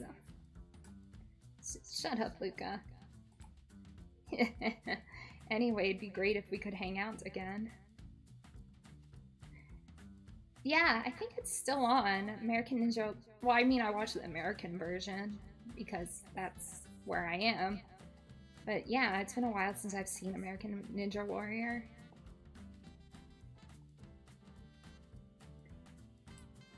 Hey, how about we meet again on your next day off? But can you please go to this place? What place? Luca reaches behind him, and a moment later he pulls out a card. At first glance, it looks like a credit card. Oh, thank you! I hope it's the black credit card. Where? My place. Oh. Excuse me? Yeah, what's this gold card for? Oh, you just show that to the guards and tell them that you're meeting me. Guards?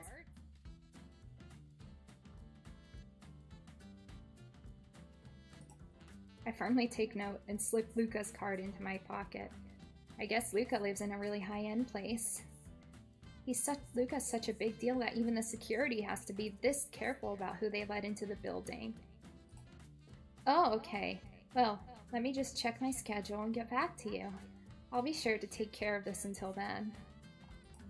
Okay. Oh, cool. Yeah, look, yeah. Smooth. Let me give you my personal number then, so it's easier for you to contact me when I'm not at the cabaret. Luca hands me his name card, which I gratefully accept. Sounds good. Thanks, Luca. Great, I guess it's time to call it a night. Thank you again, Eden. Take care, alrighty? You too, Luca. Take care. After Luca leaves, I enter my apartment. I have dinner and retire for the night immediately after. I get ready for bed and slip under the covers. I'm exhausted, but I enjoyed my day with Luca today. I can still feel the smile on my lips even as I reach over to turn off my bedside lamp.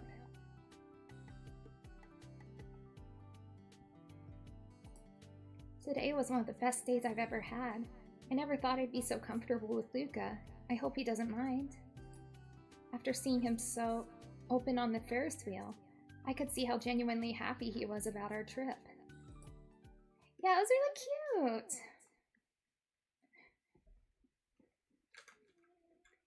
I'm having a great time with this, by the way. Fogger's place.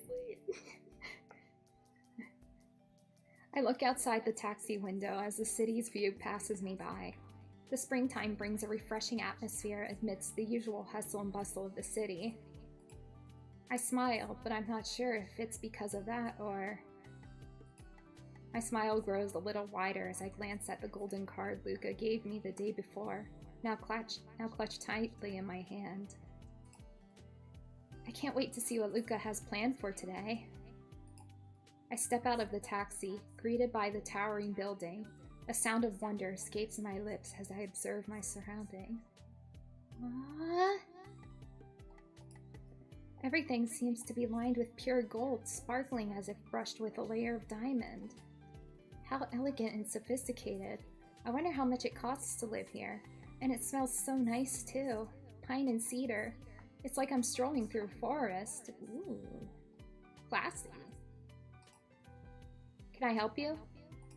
Oh god, did he see me smelling the building?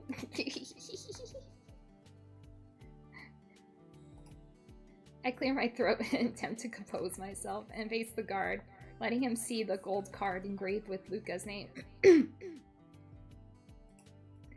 Hi, I was invited by Luca. Oh, a friend of boss. Head on in then. He's already waiting on the upper floor. Thank you.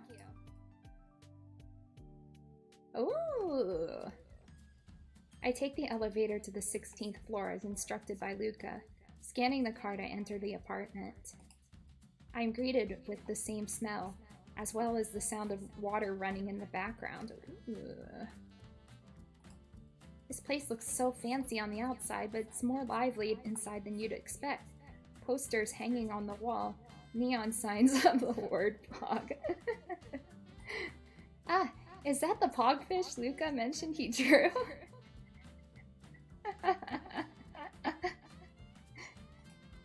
I chuckle at the yellow fish hanging on the wall. The place is so neat too. Books are placed orderly on the bookshelves, and there isn't a sign of trash anywhere. I didn't expect Luca to be a reader, but the books look untouched. I hear a faint rustle around the room. Eden, is that you? Yes. I'll be out in a minute. I'll be right there. I'll be waiting. Oh. Mommy? Hello? Oh, you must be the guest Luca mentioned. She looks beautiful. Who is she? She looks very similar to Luca. Oh, how rude of me. I'm Lucy, Luca's twin sister, not Lucy.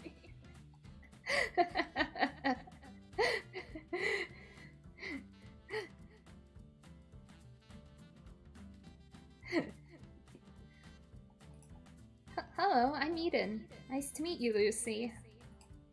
The pleasure is mine. Sorry if this sounds weird, but have we met before? Huh? No, I don't think so. I'd remember if I'd ever met someone as pretty as you. Aren't you just an adorable little thing? Luca, don't make your cute special guest wait. Lucy! Bye, Eden. It was a pleasure meeting you. Please take care of my brother. Oh, bye?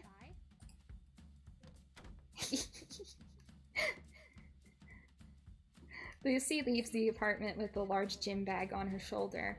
Luca glances Luca glares at the door she had shut behind her before turning to me with a bright smile. What were you guys doing before I got here?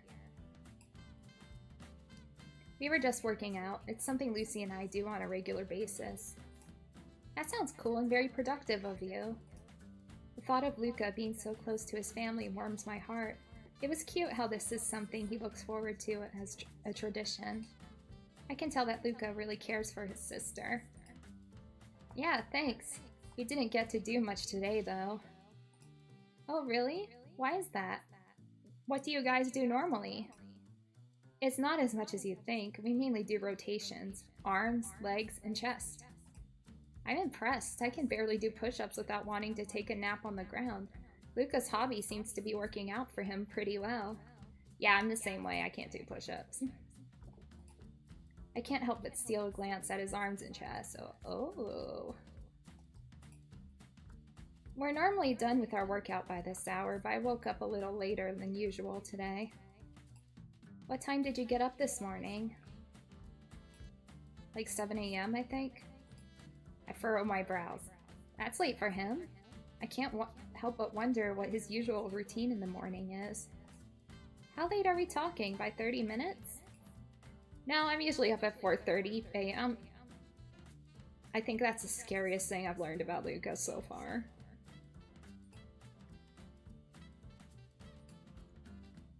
Do you have something against a good night's rest, Luca? I was doing some extra work last night, but it wasn't intentional, I promise. If anything, I think my light workout tired me out. I hope I can still make it through the day, though. I want to be at my best while spending the day with you. Ooh. My cheeks flare, but the smile on my lips remains. It must not be much of a workout for you then, huh? You don't seem tired at all. Not true. I'm still ready for more even with my asthma. Oh, asthma representation there. I have an inhaler too.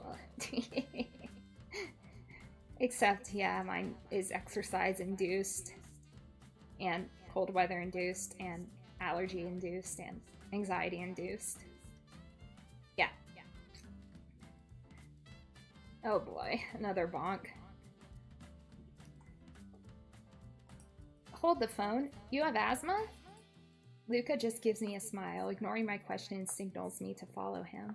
We turn the corner into the living room. There's a treadmill in the middle.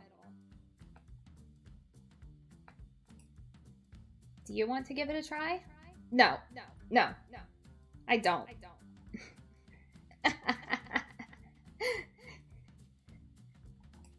No, it's alright. You can go ahead.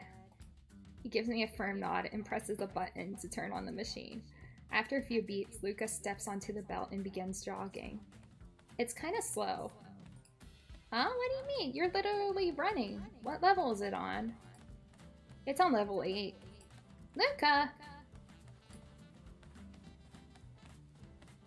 Luca cackles wickedly and increases the speed. With every step he takes, it makes a heavy thud against the machine. He can probably rival a track runner with how fast he's moving. After a few minutes, he swiftly steps off the conveyor belt and turns the treadmill off. His skin is glistening with sweat. Wow, Luca, you sure worked up a sweat. And you've got so much muscle, too. Luca's face lights up. He reaches out and grasps my hand. I was confused at first until he presses my palm against his chest, his shirt damp with sweat. Ooh! Thanks, but Eden, feel how my heart is racing right now. My heart's going crazy too, Luca. It's pretty loud too, listen. Whoa! Oh my. Luca places his hand on the back of my neck, and pulls me into his body. My ear presses against his chest. I feel a vibration of Luca's chuckle as he speaks above me, the sporadic beat of his heart like the bass line into a song. But, okay.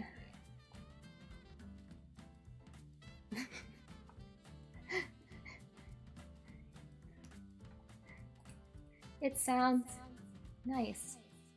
Really nice. Alright, I had my workout. Good job again, Luca. Yes, you know, Eden, no pressure or anything. But you really don't want to try this? No, I really don't. I'm good. It's a really good workout with so many benefits. It helps keep your heart healthy, for example. I'm more of a couch potato, though. Yeah, that is true. I am a couch potato. I'm a gamer. Come on. Aww. Luca's sad puppy eyes are staring at me. This move is illegal and should put him straight to jail. Oh no. Luca, stop. Stop what? Stop making me want to give it a try. Oh, you're actually trying it after all? Why is he intensifying the puppy eye look? Oh, I can't help it. Fine. But I'm doing this because it's you. Please help me out and don't make me do level 8 or higher. Luca laughs a bit at that and smiles brightly. Of course, I'm not inhuman, Eden. We'll do it at your pace and get you used to this, alright? Yeah, putting him in jail with all the other cuties. Yeah. Jail time.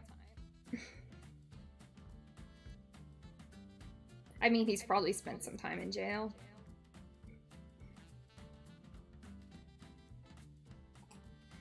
Oh, and if you get into this, we could work out together in the future with Lucy. That would be pog. Maybe not with her after thinking about it. She would tease me and stuff.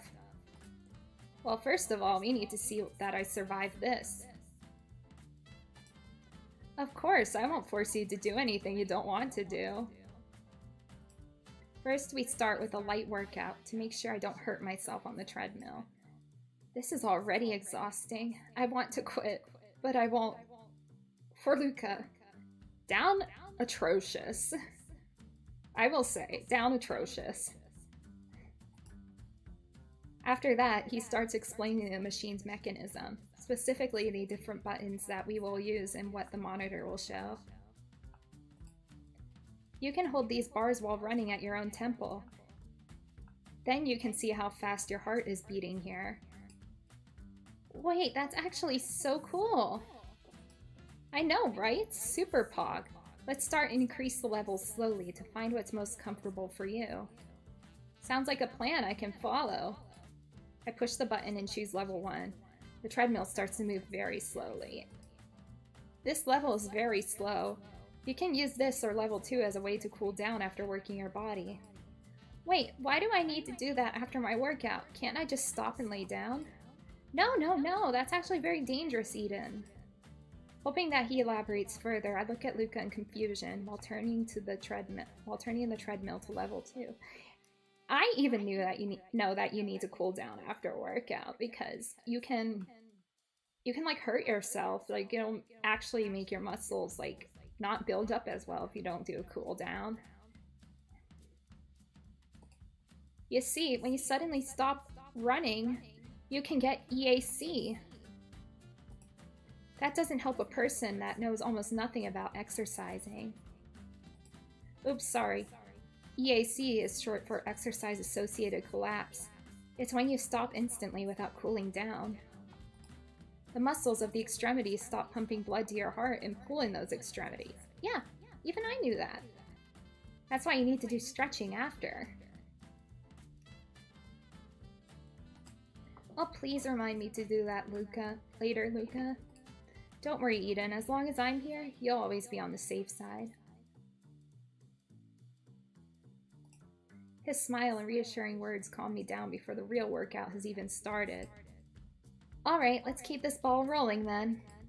Yep, but first, let's do a 5-minute warm-up. Let's stay on this level for that, okay? Okay, I can do this. That's the spirit. Let's go! I walk for 5 minutes, and after that we amp the levels until we have a nice jogging pace.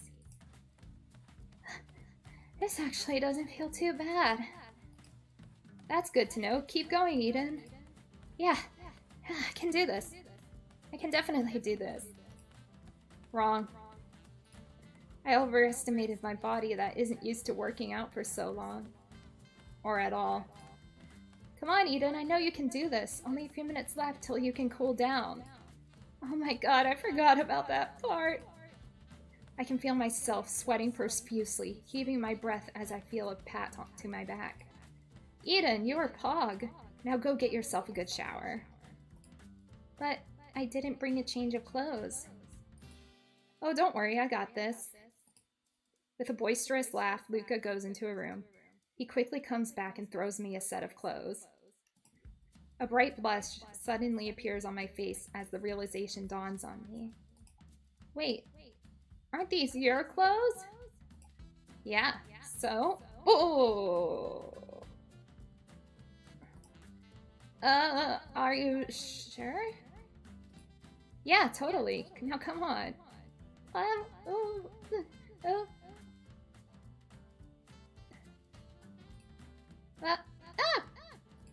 Despite my flustered look, Luca takes my hand and brings me to his large bathroom to shower. Alright, here's my awesome shower. I recommend taking a cold shower after a workout, since your body got really heated up in your session.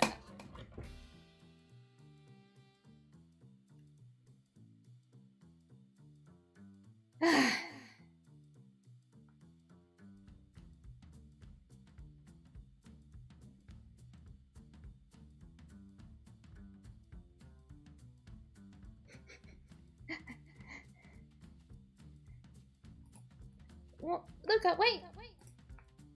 You'll get how the shower works on your own. I believe in you. Later, Eden. And before I know it, Luca closes the door on me. God damn it, Luca!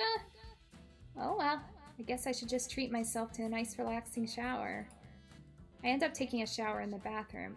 It feels a little odd considering how rich this whole place looks. It's not something I'm used to. After my shower, Luca gets in to take his. Pog, now it's my turn to get clean. Be back in a bit. Oh, yeah. See you later. I began to wander around Luca's apartment to keep myself composed. Seriously, how can he not get embarrassed about this whole situation? Because Luca's actually way too innocent for his own good. Like, he doesn't pick up on innuendos. Or maybe I'm too worked up by this. Yeah, I'm sure it's just that. There's nothing wrong with showering at your boss's place. His shampoo scent clinging to you. Uh-oh. And especially nothing wrong with wearing his clothes. Alright, alright.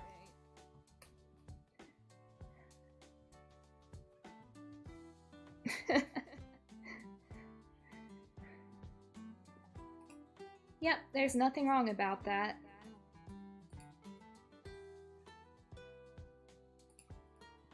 I shouldn't have thought that. Oh, that's worth like five of them. Yeah. I sigh to myself as I open a door, revealing a semi-made king-size bed. Yeah, cool the jets. I sigh to myself as I open a door. Oh, just wait until I play through Vox's route. Like, seriously. Like, there's a reason. There's a reason why they call him Unsay-So.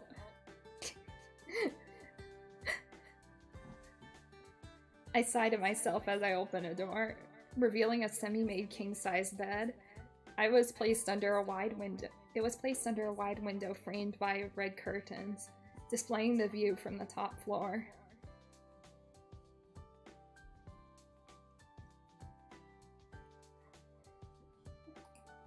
On the bed are a wide variety of yellow, brown, and white pillows as per Luca's style.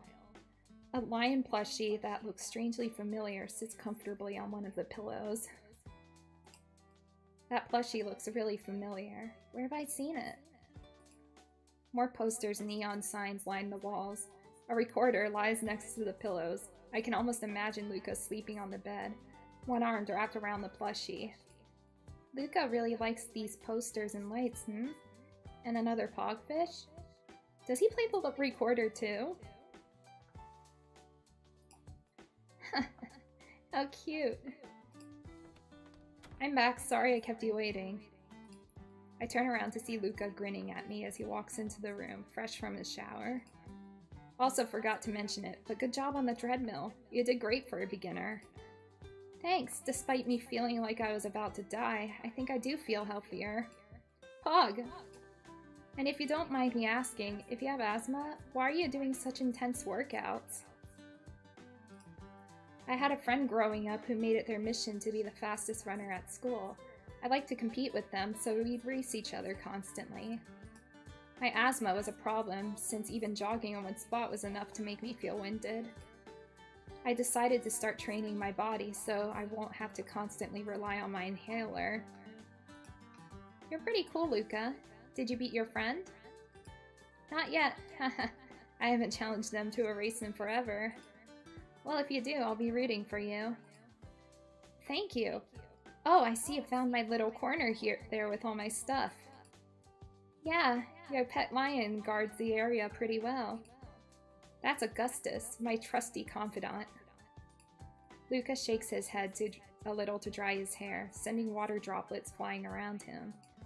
I suddenly giggle after imagining Augustus doing the same thing and how alike they look. Hey, why are you giggling? Nothing, I just think the cute little guy suits you. Haha, well, I guess you can say Augustus is like the brother to my cat. Uh-huh. Oh? Yeah, it fits, you know, since it's my favorite movie. Actually, since we're looking for something to do, wanna watch it? Sure, that sounds fun. Great, I'll go set it up real quick. Just make yourself comfy next to Augustus. He doesn't bite. Here? Are you sure it's okay? Yeah, of course. On his bed? But that's his personal space. Should I? Oh my. Yeah, except. Alright, sure, thank you. My esteemed guests should be comfortable, right? Well, you're quite the gentleman. Of course. Wait, let me just clear it a bit here. I can see that Luca probably doesn't mind, nor does he notice my blush. I guess it's a good thing he can be a little dense sometimes. Luca kindly sets aside some of his stuff to make room for me, and I lay back a little against the pillows on one side of the bed. After he finishes setting up the television and the movie starts playing, he plops down comfortably on the spot next to me. Already acting like a married couple. Augustus sits between us, but Luca and I are close enough that our shoulders are almost touching. Fact that gets, well, just a little more distracting as the minutes pass. Okay, Eden, just focus on the movie. Remember, you've met Luca's most trustworthy companion, and he's guarding you too. Ah, the legendary layers scene. I love this part. I know what movie they're watching. That's a good one. I think I remember this. Ogres have layers and donkeys don't, right? Yeah, and yet they become best friends. They didn't change who they are just to please the other person. They accepted them, differences and all. It's part of why Cutest is my favorite. Oh my gosh, I just realized, Kurt, that's Shrek backwards. Oh my gosh, I'm so stupid. My Shrek is my favorite. I just wish everyone could experience something like that, you know? I don't know though. It's probably a childish thought. Oh yeah, by the way, so I don't believe I've said this on a stream, but it's completely okay to draw fan art. Like, if you really want to. In fact, I'd be very flattered if you did. Yeah, just be sure to tag me in it so I can see it. I don't officially have any tag, but you can just at my Twitter account. Like, it's perfectly okay to draw fan art of me, and like, just do whatever you want. And shipping, yeah, that's fine too. Like, whether it's with like the fictional characters or with other live members. I mean, as long as they're okay with it, I'm okay with it. And like, anything is fine. I'm not picky. I just wish everyone could experience something like that, you know? I don't know, though. It's probably a childish thought. Luca looks sad all of a sudden. This must be a vulnerable topic for him, so I'd best be careful with what I say. What approach should I take? Be hopeful. Yeah, be hopeful.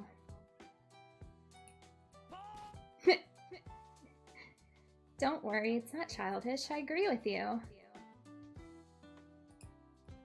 Everyone does deserve to feel like they can be themselves freely and be loved instead of judged for it, including you.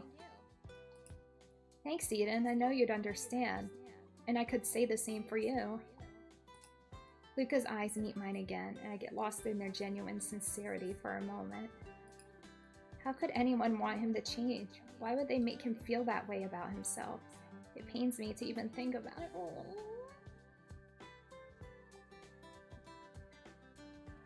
And he doesn't need to change. He's fine the way he is. Well, back to the movie. I'm not sure Shrek would like how sappy we're getting. But maybe Donkey would? Oh my god, you're right! Luca, at first glance, especially with that charismatic cheerfulness of his, some might say he has it all. He seems to live a comfortable life on the outside, but does he feel the same inside?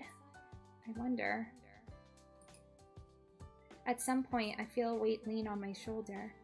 I turn to see it's Luca's head. His eyes are closed and his breathing is even. Aww. He's asleep. Oh, seems like Luca fell asleep while the movie's still on. What should I do? Let him sleep. Yeah. Aww. He must be tired. I should let him sleep. Aww. Look at him, he's so cute. He's so cute.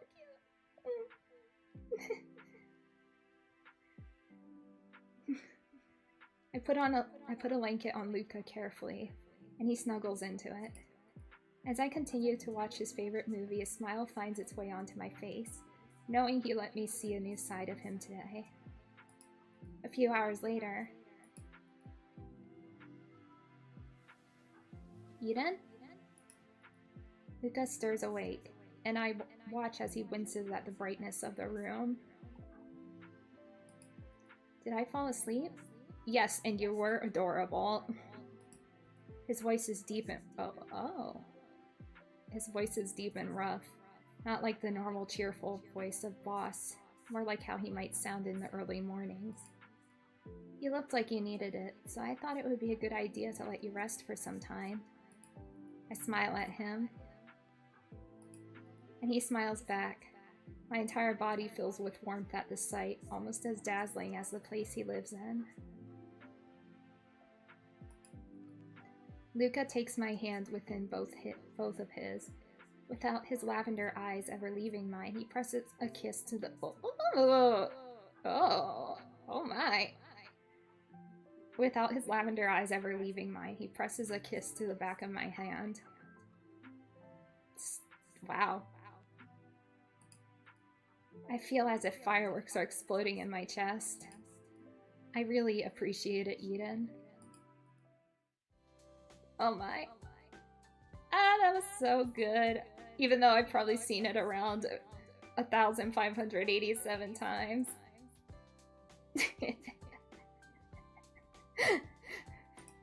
That much? Yeah, and I guess watching it with someone really makes it special and good. I can't be bothered to hide the upward tug of my lips. I'm glad that Luca invited me over today. I'm happy that he shared something this close to his heart with me.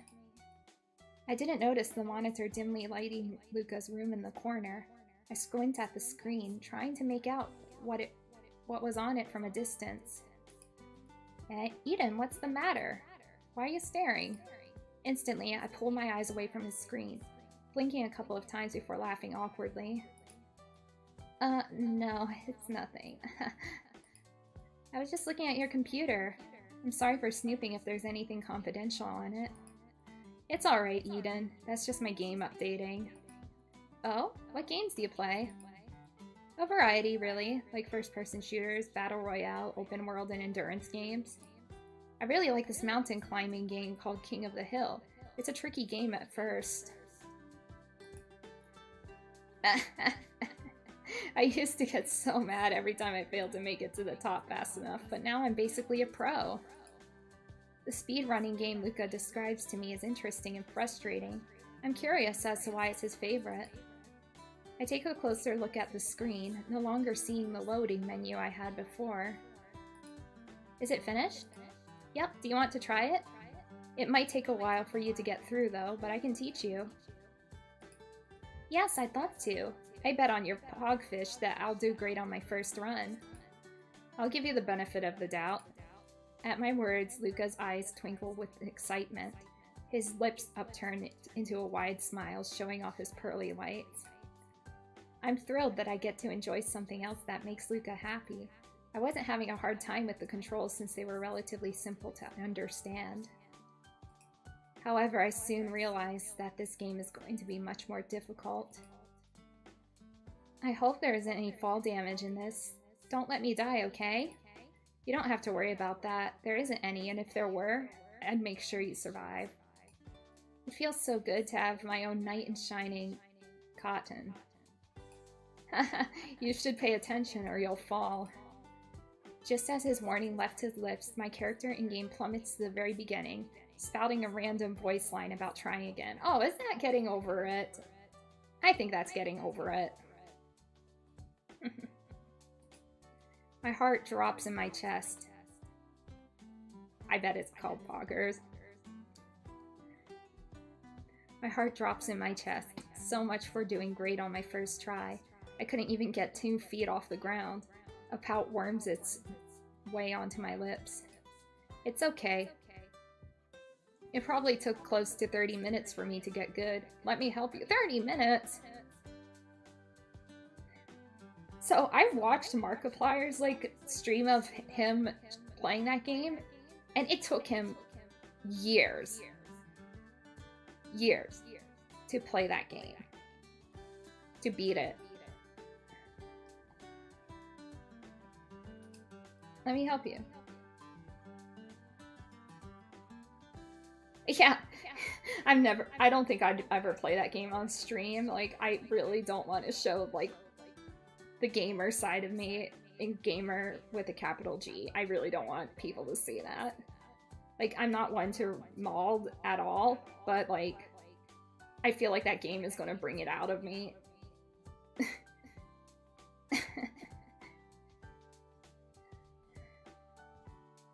Yeah, speedruns of games like that are always fun.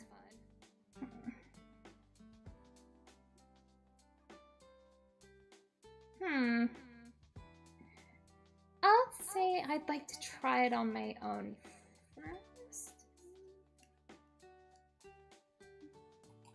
I picked the wrong answer, sorry. No, I can do it. Let me try again. Alright, just let me know if you're ready for me to jump in. I gave him a nod and once again tried to get as far as I can in the game. It's going well so far. I flick the mouse a few times and take hold of the edge of the game's terrain.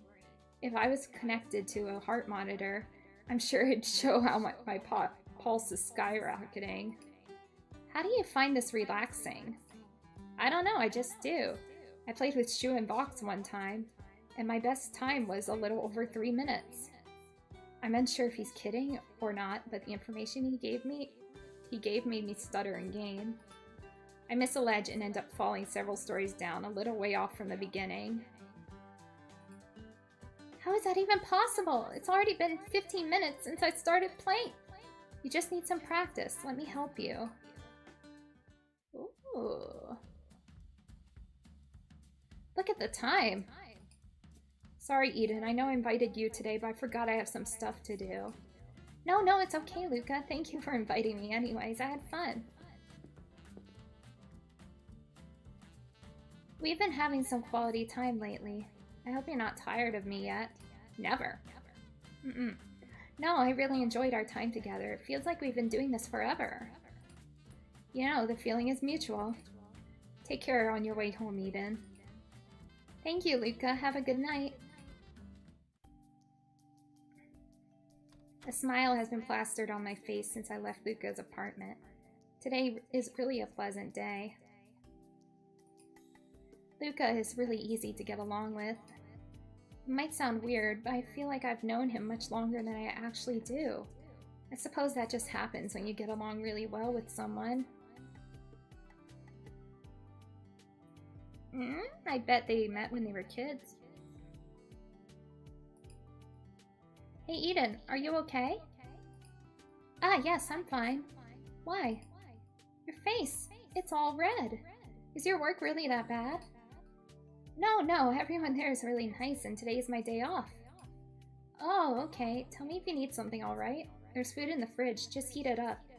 I'll be in the living room. Thank you. I glance at my bed as I do my nightly routine. I giggle to myself after seeing my plushies and remembering Augustus. Then it hit me. Oh my gosh. We have the same plushie?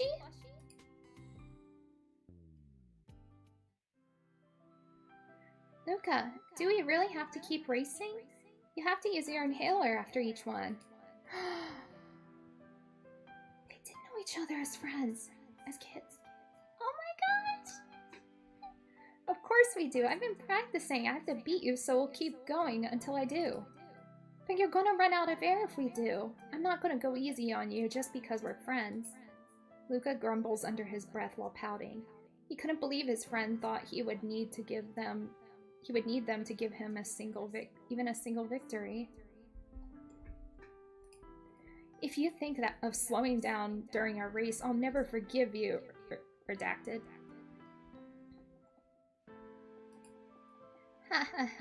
I wasn't going to, don't worry. Good. I swear on my pogfish that I'm going to beat you with my strength alone. Well, I hope you're still hungry because you're about to eat my dust again. Ready? Go!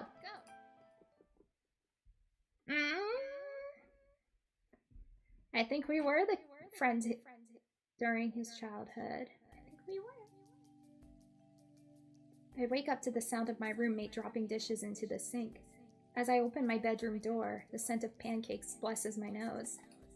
I look over at her plate, which is stacked tall with pancakes, and think about how lucky I am to have a roommate like her. She looks at me curiously as she eats, so I just smile. Morning. Hey, are you going to work today? Nope, I can take my time to enjoy your God-sent pancakes. I give her a bright grin as that is returned with a chuckle. My roommate stands up, shaking her head. I'll go get another plate and fork then. Sounds good. A few minutes later, she returns with a plate of food in her hands, placing it down onto the dining table. I'm surprised you're still here. Why's that? Your boss usually invites you to go out with him on your day off, which, by the way, is super unprofessional. Yeah, I know, but luckily this is fiction. There isn't any malicious intent in her voice, and her face is as neutral as if she just asked for me to pass the butter, so I assume it was meant as a joke. Still, I'm taken aback by the statement.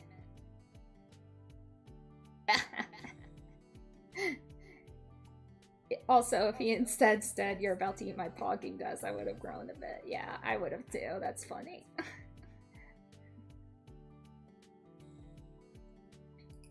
Before I know it, my roommate is getting up from the table to put her dirty dishes in the sink.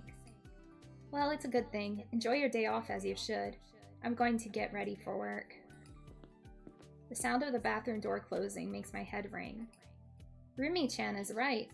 Luca has always gone out of his way to invite me to go out, even when we were nothing but strangers to each other. I've been so selfish and ungrateful.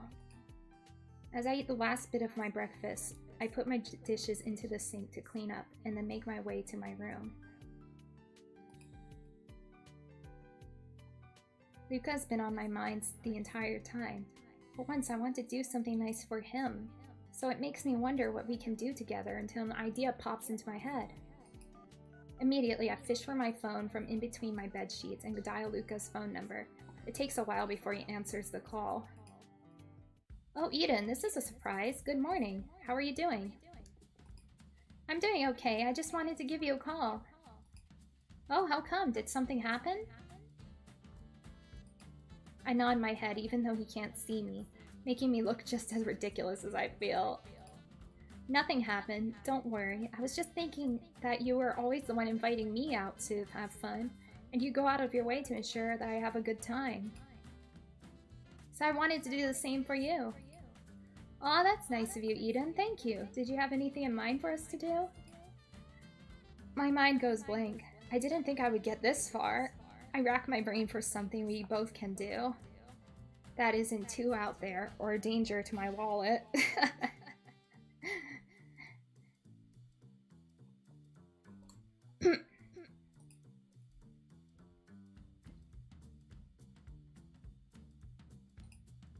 Sorry.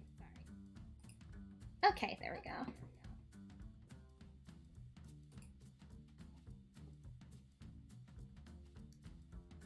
Yeah, I do that too. I like nod and I'm like, wait, they can't even see me.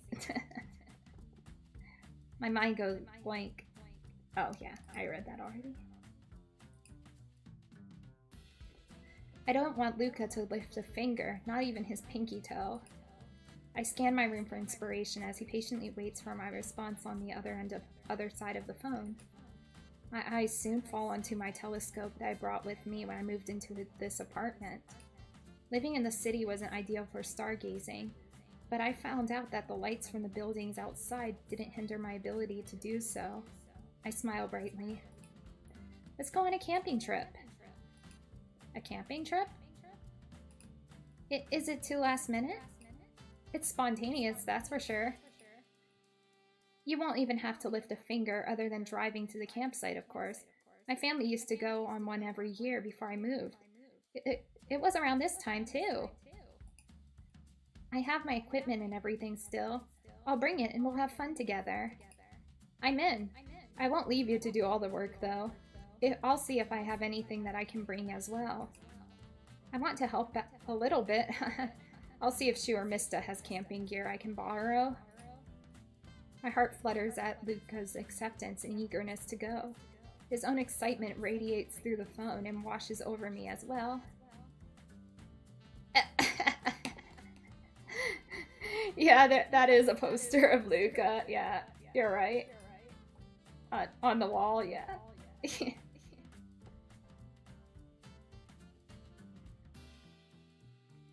Yeah, I see like a bunch of the other Niji Sanji English guys.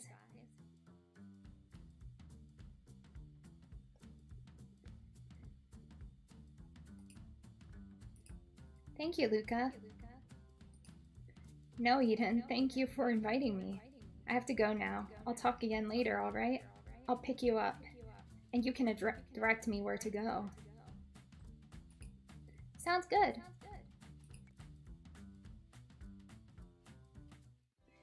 It has been a long time since I last spent time in the great outdoors. The air seems fresher and the skies appear more brilliantly blue. Whether it was due to my surroundings or because of Luca's presence next to me, which made everything seem so much more beautiful, I'm not sure. Luca is as energetic as ever on the hike. I was huffing and puffing, but Luca never slowed down, even though we're both sweating from the rough terrain. Ah! Luca, what's wrong? Gah! I hate spiders. Why do they have to have so many legs? Oh, cute! Oh, it's so cute! Oh, no, joke around. Don't scare him. So they can wear lots of socks? Luca gives me an amused chuckle. You're funny.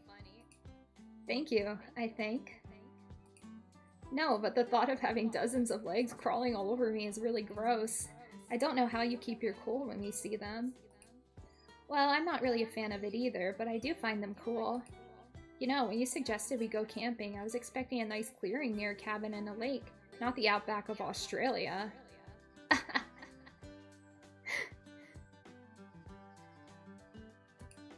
Nature has its ups and downs, but I guarantee it's all going to be uphill from here. Alright, I'll trust you. So what's your favorite thing about camping?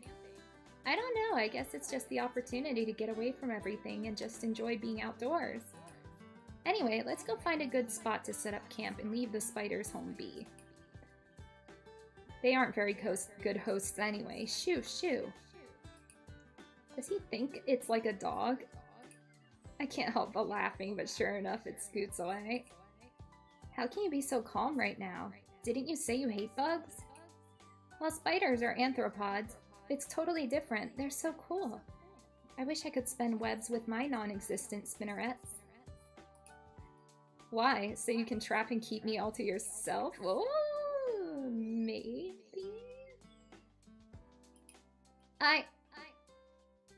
No? All I'm saying is that they're not our enemy unless we make them one. We look around as we walk further onto the grounds. There's a lake in the distance, a fire pit, and enough space for the two of us to set up and relax. Overall, the space was prepared well. Check this out. Seems like this spot is a regular place for camping. They've got stuff for us to do. Let's see. Frisbee, butterfly nets, fishing poles. Have you ever fished before, Eden? Not since I was a kid. The one time I tried, I kept poking my finger with the hook. After that, I just hung around when we went on fishing trips.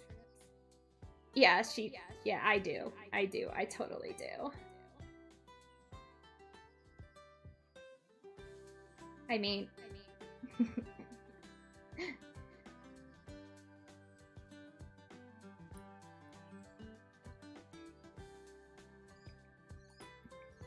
But did you catch any fish? Yeah, 3, but they weren't very big. Well, I happen to be an expert fisherman. Every fish I catch, I guarantee that it will be at least 20 pounds.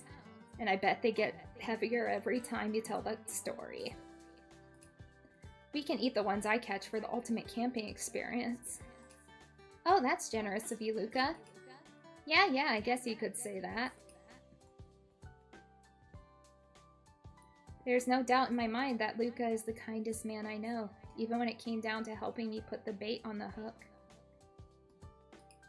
The dock is decent in size, enough for us to walk side by side with room left over.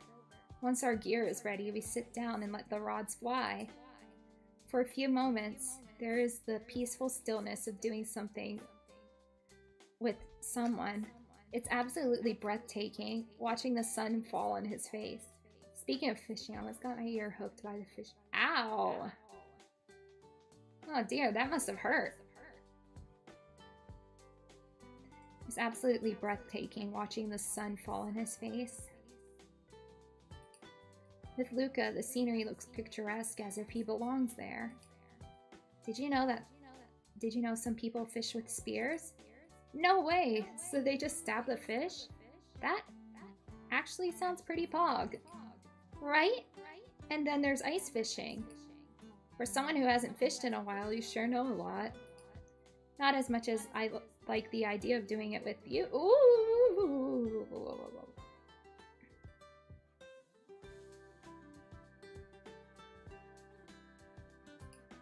What? Yeah. I thought it would be super fun to go fishing with you. What? Don't you want to? Of course I do. What do you mean? You just seem a little flustered, that's all. Shut up. While there are so many responses I can make, each one more daring than the last, I settled for laughter. Oh!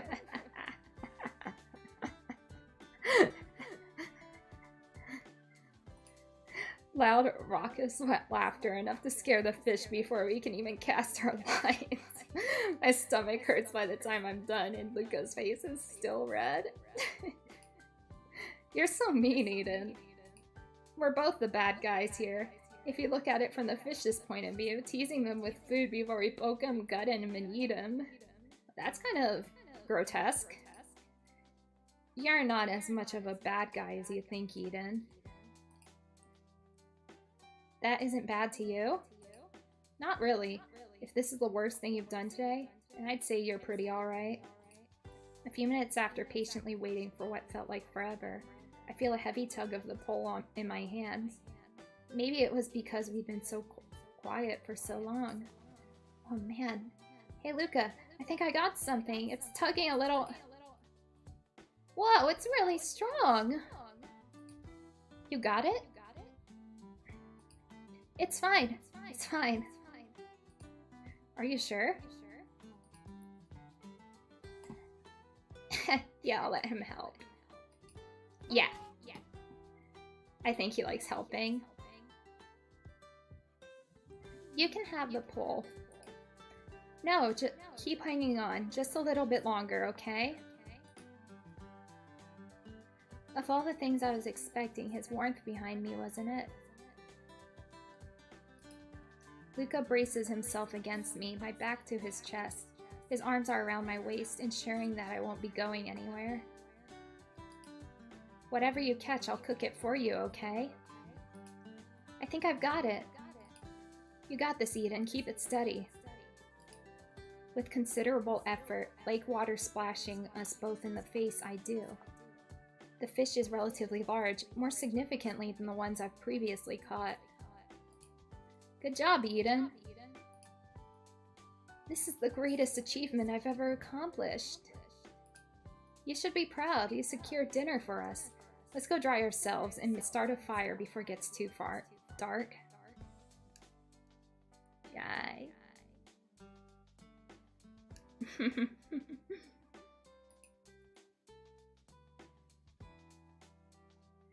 We both wash up after fishing, changing into our pajamas.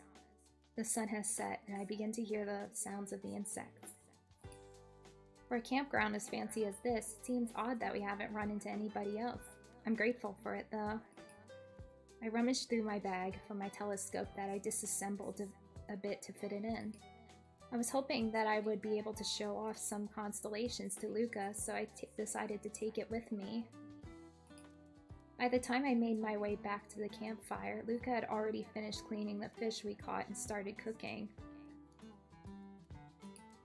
I don't know if I lost track of time while changing, or he's just that good with a knife.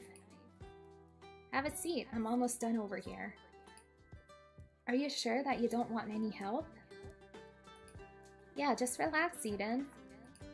I take a seat and get comfy in the chair. I then begin to reassemble my telescope and set it up right next to me. Do you like to cook, Luca? You seem to be really good at it. Yeah, I do. I can make a decent meal fit for the cabaret. I usually clean up during the food prep too, so I know there won't be a big mess later. So you like to clean too? Or do you just like things clean, since I guess there's a difference? Both? It's relaxing to clean up, and it bothers me when there's a mess. Because of that, my sister begins to call me the perfect male wife. Male wife.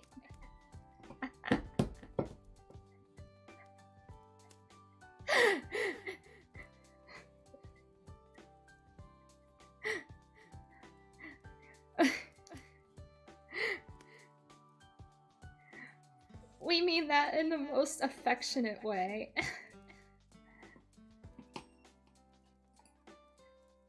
I could see you as a house husband. But I leave my house, so I can't be a house husband. There's a difference. You know what? Sure, why not? You don't sound like you believe me. I don't. I mean, I do believe you. It sounds like you're questioning me. A true male wife. You're a male girlfriend. Until someone puts a ring on it. Those are the rules. Alright, alright. By the way, the food's done. I made a fish sandwich. So what do you want to drink, Eden? What are my options? Fruit punch, soda, beer, and water. Oh boy, I'm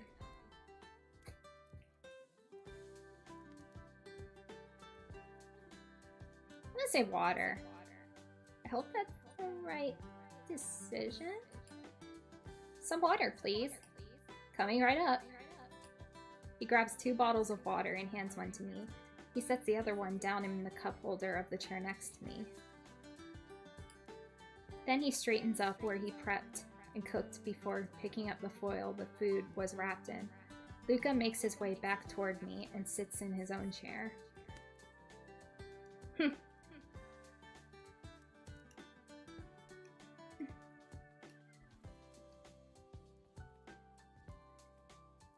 He's getting real close.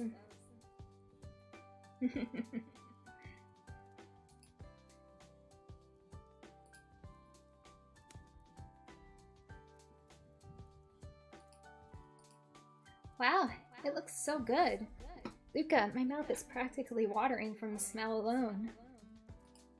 Thanks, Eden. I think turning it into a fish sandwich was a great idea instead of just eating the fish by itself. Let me try a bite first. He lifts his sandwich to his mouth and takes a large bite out of it. His cheeks fill out on the sides, resembling that of a chipmunk. Though, since we were outside, I wouldn't put it past if a chipmunk runs past us right now. Not bad, not bad. Alright, Eden, open wide. Ooh, is he gonna feed me? Are you serious? Yeah, it's really good. Aren't you hungry? Here, take a bite. Okay then. Even though I have my own sandwich on my lap that's still warm, I humor Luca and reach across the armrest of my chair to take a bite out of his. My bite was significantly smaller than his, though. Hopefully the fish he cooked was enough for him to make several sandwiches, or he's still going to be hungry. Luca's face lights up as he enjoys the taste of his dinner. As he pulls away his food from his mouth, I notice the corner of his lips is smudged with whatever sauce he has in his fish sandwich. Luca seems to not notice it at all, so I took the liberty and reach across my seat to wipe his lips with my thumb. Oh my. Well, what are you doing? You had sauce on your mouth. Just cleaning it up. Oh, haha, thanks. You're a messy eater, Luca. I'm not. It just tastes so good. I can't help but devour it all. It does. You're also a great cook. I rate this a 10 out of 10. Thank you, Grandmaster Chef Eden. It's an honor to be acknowledged by you. It was a good meal, filling and warm in more than one way. We get up and stretch and chat as night begins to fall. As the sounds of nature get a bit louder, the stars begin to appear in the sky. It looks like it was ripped straight out of a postcard, and it feels as if Luca's luck has also rubbed off on me. We sit near the tent, the air around us starting to get cooler. I lean against him, the two of us silent for a while until he speaks. You know, I keep having this bad dream. Everything's normal except me. I've turned into a zombie and I'm just so damn slow. My body just starts falling apart and I can barely move. It was so hard to breathe and I couldn't take care of anyone. People just baby me, feel sorry for me, and stitch me back together like I'm some rag doll. What's the worst part? All of it.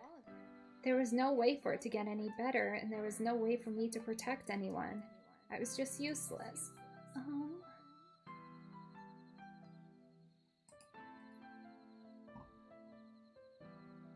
Comfort him. I mean, come on.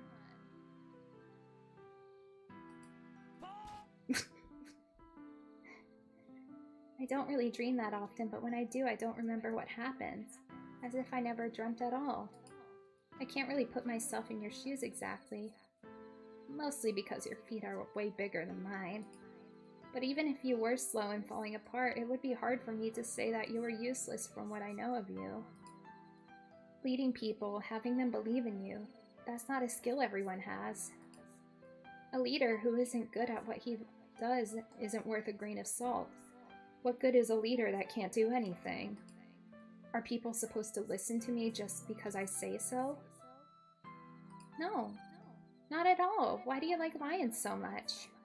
It's always been a thing in our family, but they're proud, strong creatures. Like you. Like, yes, with big fluffy manes, it's easy to see that you're the type of person who cares deeply for your pride. Whether you're slow or falling apart, you'll still try your hardest to protect those you care about. I know that, and I'm sure your loved ones know that too. So even if you're a burden in your dreams, wake up and wiggle your toes. When the sun rises, it shines on you, and you shine brighter. You've never seen me that early in the morning. It doesn't take a whole day to recognize sunshine. You're pretty silly, you know that? So I've been told. Before I can throw another joke his way, a dazzling light captures my attention. Startled, I turn toward it, only to be amazed at the sight that greets me. Up there, a blanket of stars stretch far and wide, illuminating the dark. Wow, so many stars. Yeah, it's so pretty. It's been a while since I've seen this kind of sight. You can't see this type of thing in the city. I can see the stars, but it's too bright for me to see a cluster like this, even with my telescope. I motion toward the telescope, silently asking Luca if he wants to take a closer look, to which he obliges. This is my first time seeing something like this. I've always lived in the city, and I never had a telescope like this. It was a birthday present. I used to be into astrology, though not as much now, but I still have a love for the stars. Aww. The moon is beautiful tonight, isn't it? Oh. He lightly sways side to side to a song he sings in his head, a smile playing on his lips. I can't help but snicker a bit while staring back up at him. The moon isn't out right now, but yes, it is beautiful. I can see it through your telescope. I saw some shooting stars too. You should make a wish before you miss your chance. Did you already make a wish? Luca eagerly nods his head, still looking through my telescope. I assume he's still looking at the stars and the moon that I hadn't known was out until he told me. Uh-huh, I made one for each shooting star I caught. I don't think that's how it works, Luca. What did you wish for? If I tell you, it won't come true, dummy. You're right, sorry. I'll make my wish then. I turn to watch the sea of stars before closing my eyes to make my wish, my heart thudding in my chest at an insane pace. I wish for Luca to always be happy. Aw. It's getting really late now. I guess we have to call our spontaneous camping trip to a successful end.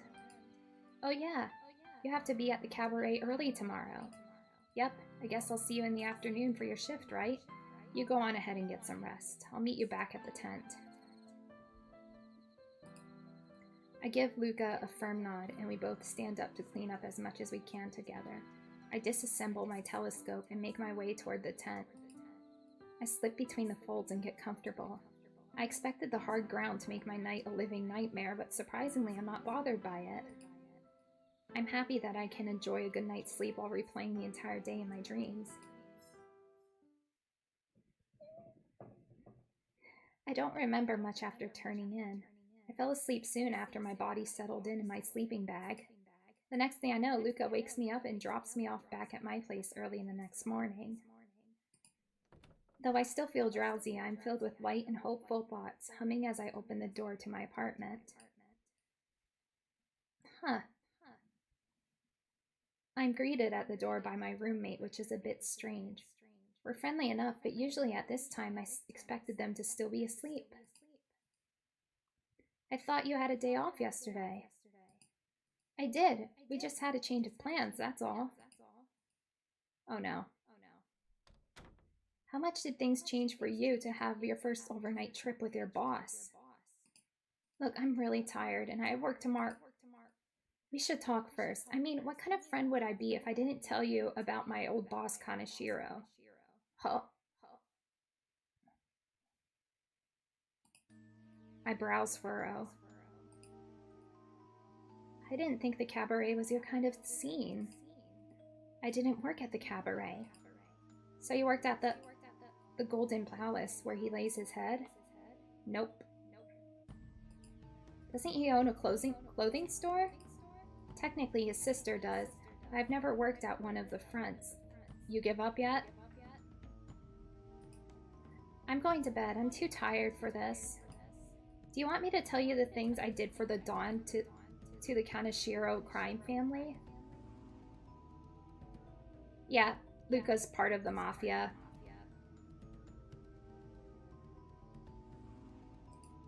I'm sorry? You heard me. Luca Kaneshiro is an evil and cruel mafia boss, someone I used to work for. I find myself sitting on the couch, willingly swallowing the poison I was being fed. Had anyone else mentioned Luca in this context, I would have ignored it. What do you mean he was your boss? What was your job? He did a lot of cruel things at first, but after a while he just stopped. He didn't do anything a mafia boss would do. He didn't try to do anything someone in his position would be doing. Just that smiling face. I listen intently to what I'm being told. I can't force myself to interrupt her. The information itself was enough to stun me for a lengthy period of time. People are afraid of him. They were all scared of him, but they still loved him to death. The danger wasn't worth it. It was why I left. I was tired of fearing for my life, and fearing for the ones that I love. I guess he was too busy playing pretend, but he was never interested in the reason as to why I left. It's not my concern anymore, but what about you? You fell for that puppy dog act. Hook, line, and sinker. What if you get hurt? What will you do then? It's not an act and I didn't fall for anything. I won't get hurt. You have to trust me. She turns her back to me and walks over toward the desk, reaching into a drawer and taking out a manila folder. It looks crisp and clean like new. When she turns back to me, my anxiety grows. Read this dossier and say that, and try to say that again. I stole it from one of his cabinets before I left. I'm sure you can understand what kind of man Luca Kaneshiro is with this. I do as I'm told, but I don't think I can actually defend Luca's character any further due to the fact that I don't really know who he is. It's shocking enough finding out that someone who I've befriended, who I thought I could trust as the ringleader of the mob. All those coworkers you're so buddy-buddy with are probably already laughing at you as we speak. I'm sure you're tired, so you should get some sleep. Head to bed. We'll talk about it more later. It would be a miracle if I managed to get any sleep. Over the week, I thought I'd gotten to know Luca. We'd gotten closer. Or at least I thought so. Was everything just a childish game to him? How could he lie to me? I suppose this isn't something you can easily tell me about. But then why bother with all the outings and hangouts? Luca Kaneshiro. Do I really know the real you?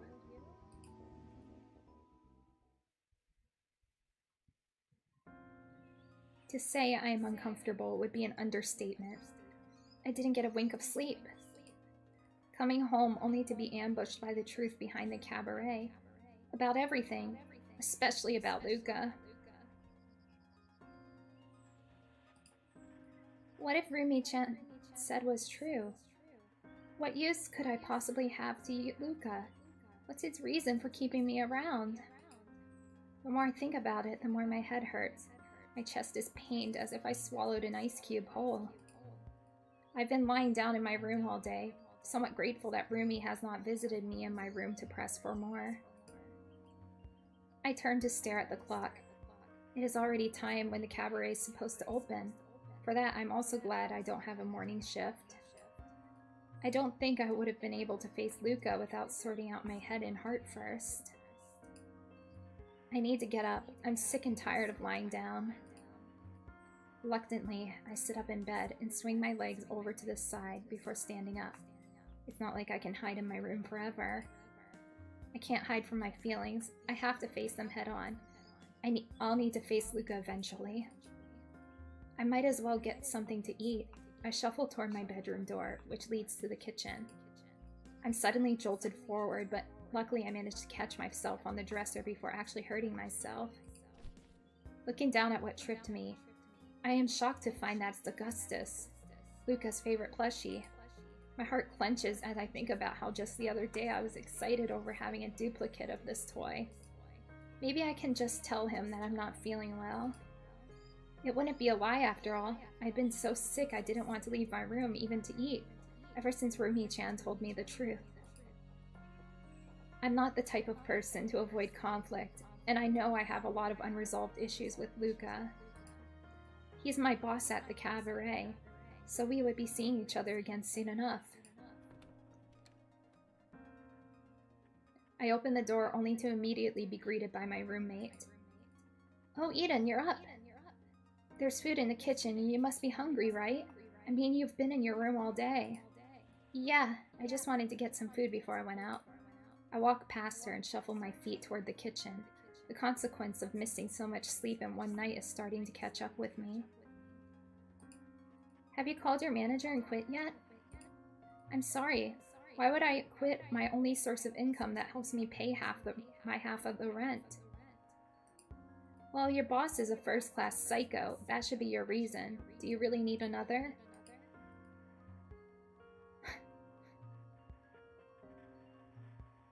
Find out more. I remain silent. I want to know more. Maybe it might help sort out my brain if I knew the full story. She takes that as an acceptance. He has a lot of enemies and has done a lot of bad things in his life. He has killed and stolen from people, used his wealth to get out of trouble many times. I don't know what kind of persona he's been putting on around you, but he isn't a good guy. Luca is using you, Eden. With what you know now, what do you think he's going to do after he finds out that you know everything? That you know the truth? We need to go to the police. I can protect you from him. And not just you, but so many other innocent people too. We can do it if we take him down together. Everything she is telling me feels surreal. I haven't known Luca for a long time, but he has always been an honest person. He's kind to everyone, including me. It is still hard to believe he would do anything that would put anyone in danger or hurt them on purpose.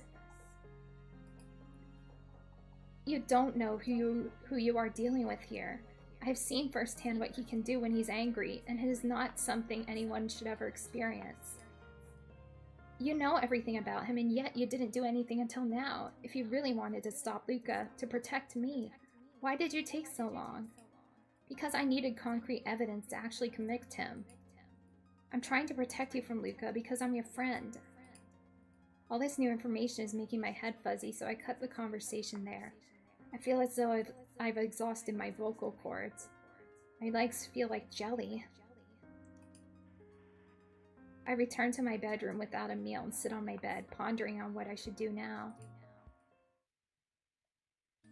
I manage to take a shower without encountering my roommate in the hallway to the bathroom.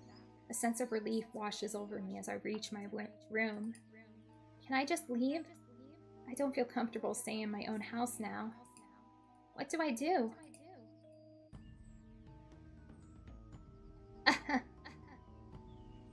Take the fire escape. I know that if I opened the window, it would make too much noise. Rumi would hear me and come right away. I am desperate, so I decide to go for it. I open the window as quietly as possible and climb on top of the windowsill. With one last look around my room, I jump out onto the fire escape. It is old and rickety, but it holds my weight. I look down at the ground below me and see that there are 3 stories to go before I can land safely on the ground. My heart begins to race as I realize how high up I am. It's better than finding out what will happen if she catches me leaving. I got this. I look around one last time to make sure no one is watching me, swiftly climb down, and then jump off the fire escape. I land on my feet and make sure not to fall over as I run down the street. As soon as I'm at the end of the block, I turn around and look back. No one is following me, so I start walking down another street and turn around again. Still no one. I think I'm safe for now. Finally, some fresh air in an environment that doesn't suffocate. I can't wander around all day. There has to be somewhere I can go.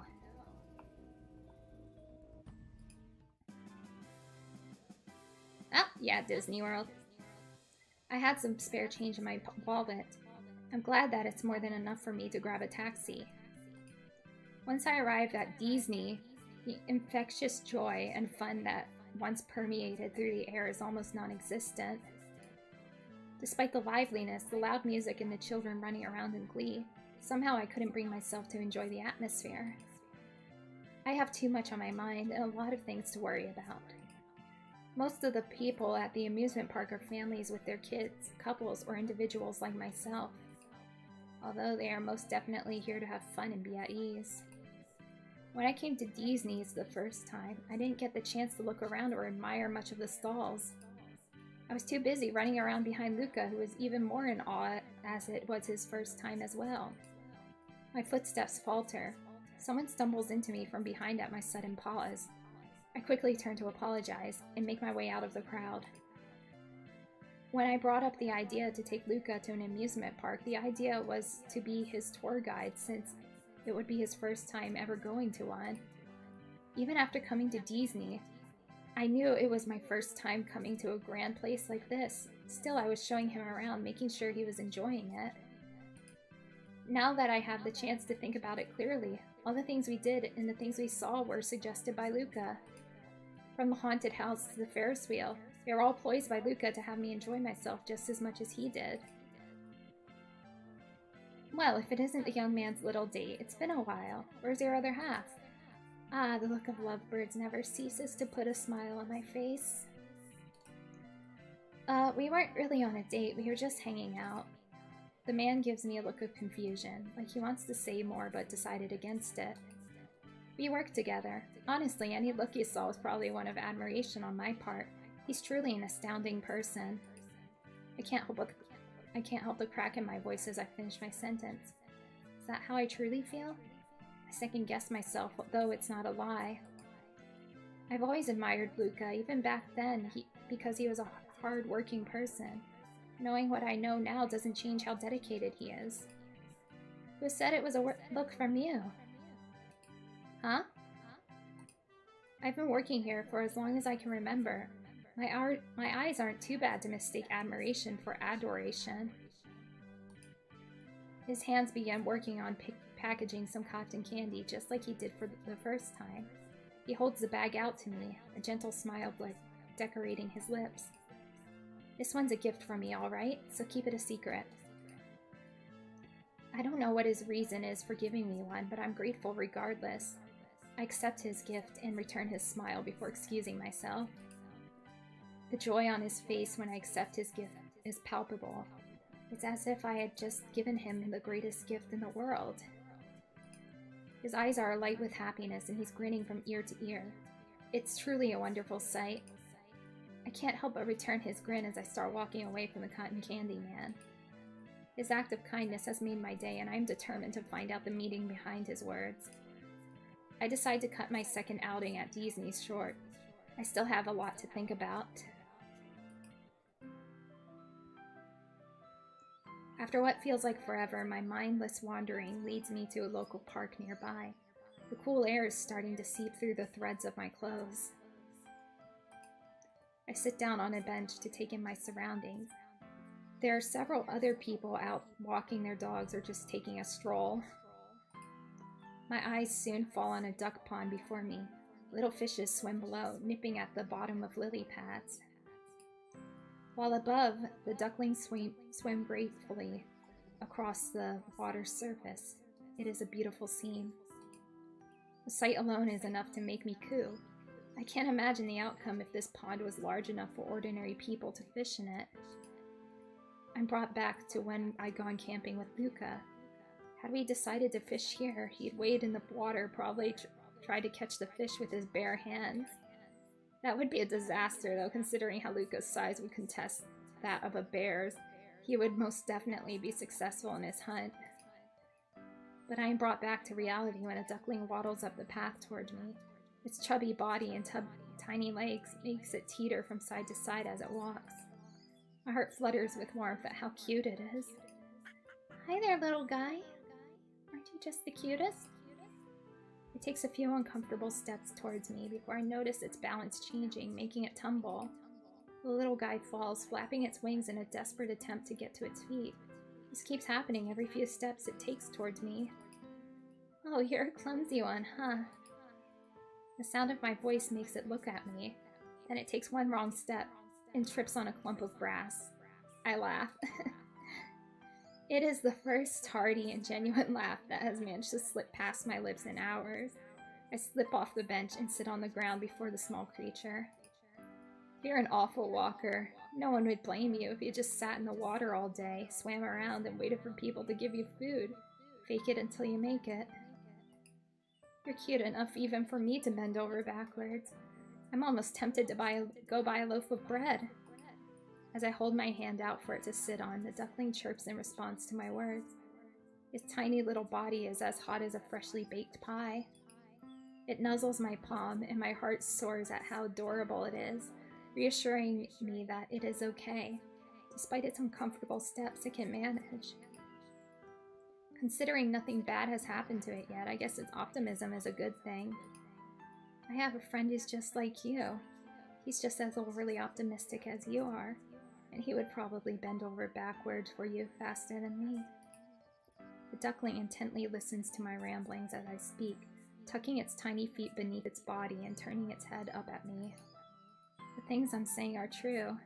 That was one aspect I had noticed, and I've come to like about Luca.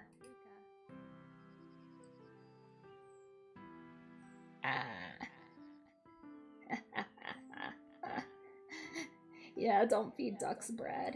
It makes their tummies really upset. You can feed them peas, though. They love peas. He was incredibly nurturing. He would be the first to notice a problem and take the initiative to address it. We're, for lack of better words, in a fight right now. And I can't go to him for help. A friend of mine has said some not so nice things about him. Yes, give him seeds or peas, yes. I like little ducklings, they're super cute.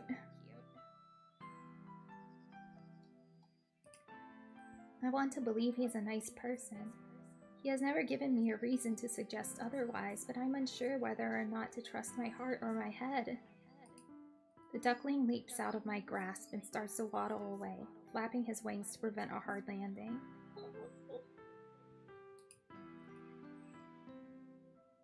Aww. I hold my breath as I watch it slowly stand back up on its shaky feet after landing with a light thud. I look on as the duckling hobbles away. Alright, walk away. That's what I get for asking someone who can't speak or understand me for advice. I don't know why I went to that duck in the first place. I guess I'm just looking for any kind of answer, sign that things will get better, but it's hard to find those things when everything seems so dark and uncertain. I'm certainly looking for some guidance in the right direction, but that isn't something you find in a duck. Just as I'm about to stand and walk away, the sound of frantic quacking meets my ears. I turn around to see the little duckling return. Its quacks sound garbled, thanks to what it's holding in its mouth. After bending down for a closer look, I discover that the tiny thing it's biting down on a clover with this bill. It releases a seedling as it comes to a stop in front of me. I'm amazed when I notice the clover has 8 leaves instead of 4 upon closer examination. Wow! What's this for? Is this for me? Though it can't speak, I manage to interpret what it's trying to say.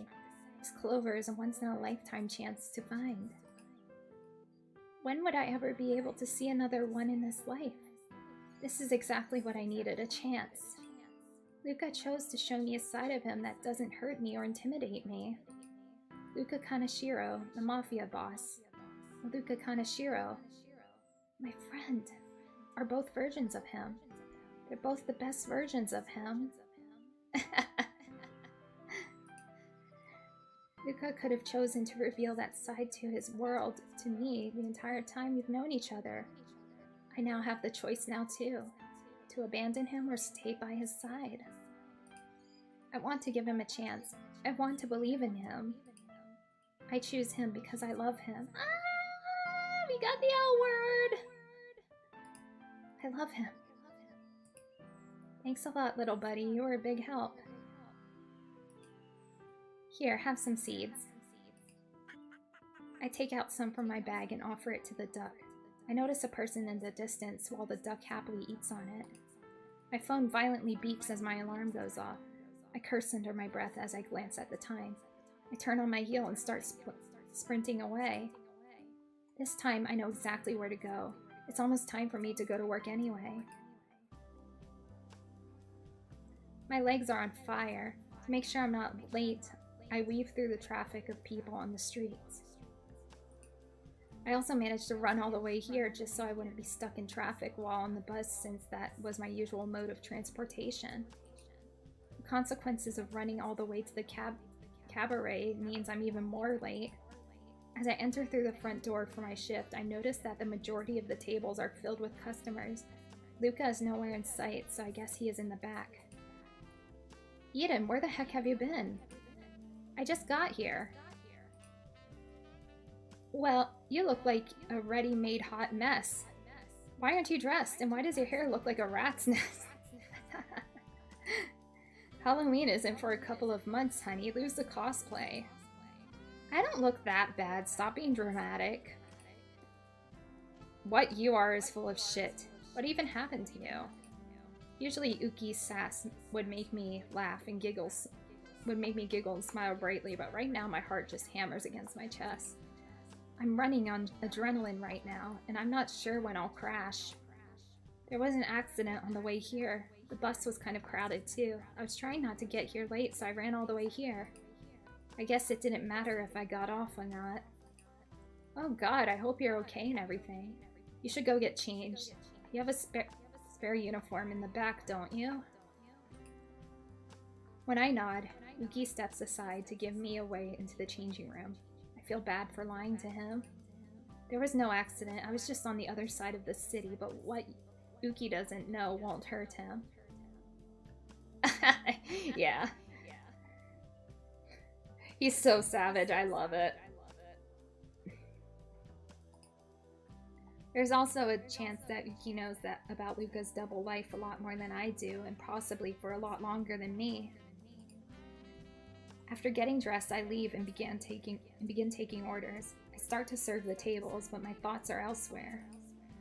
I repeatedly catch myself glancing behind me. My gaze frequently wanders to scan the faces of everyone who walks by. Eden! Hey, if you keep spacing out like that, the food will get cold. Oh, sorry, I just feel a little out of it all of a sudden. It won't happen again. Are you feeling alright? You look kind of pale. You shouldn't come in if you feel sick. I'd understand if you called in. Aw, Shu, that's so nice.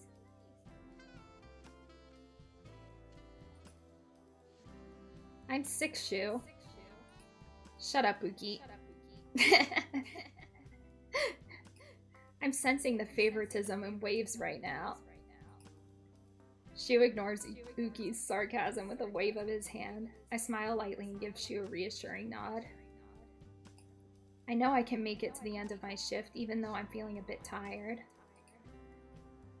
How about you go take the food to table 4?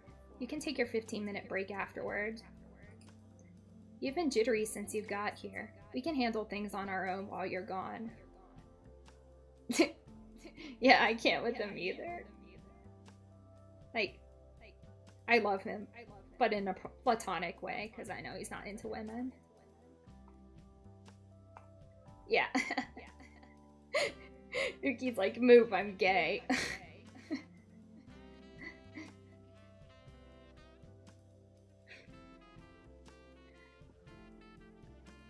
We can handle things on our own while you're gone.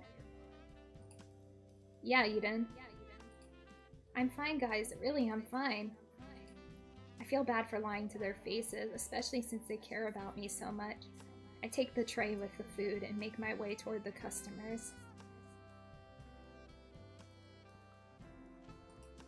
Take a break. Just come back when you're ready. We can handle it until then. Aw, I wish I had a manager as nice as him. He's next, by the way. His route is next. Shu's route is next.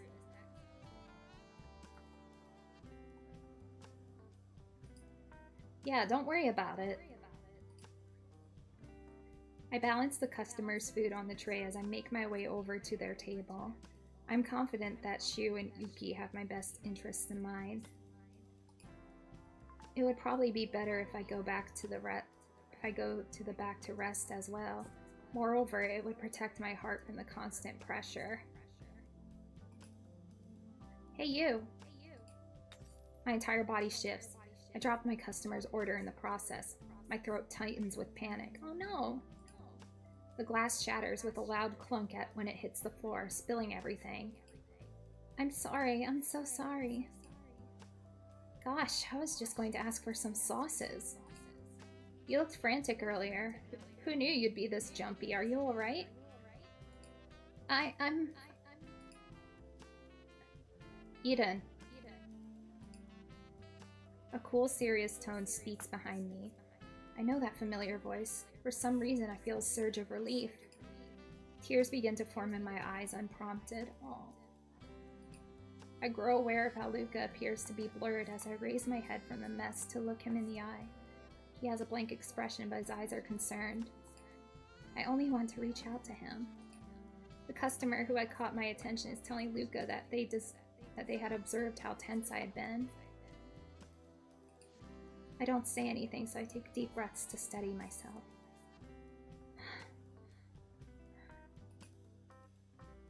Luca signals for Shu, who is still at the bar talking to Yuki, to come over and handle things on my end for a bit. Come with me. Luca has a real knack for fixing problems. He eventually turns back to me. His palm is toward me, beckoning me to take a hold of his extended hand. I hesitate a bit, but in the end I take it.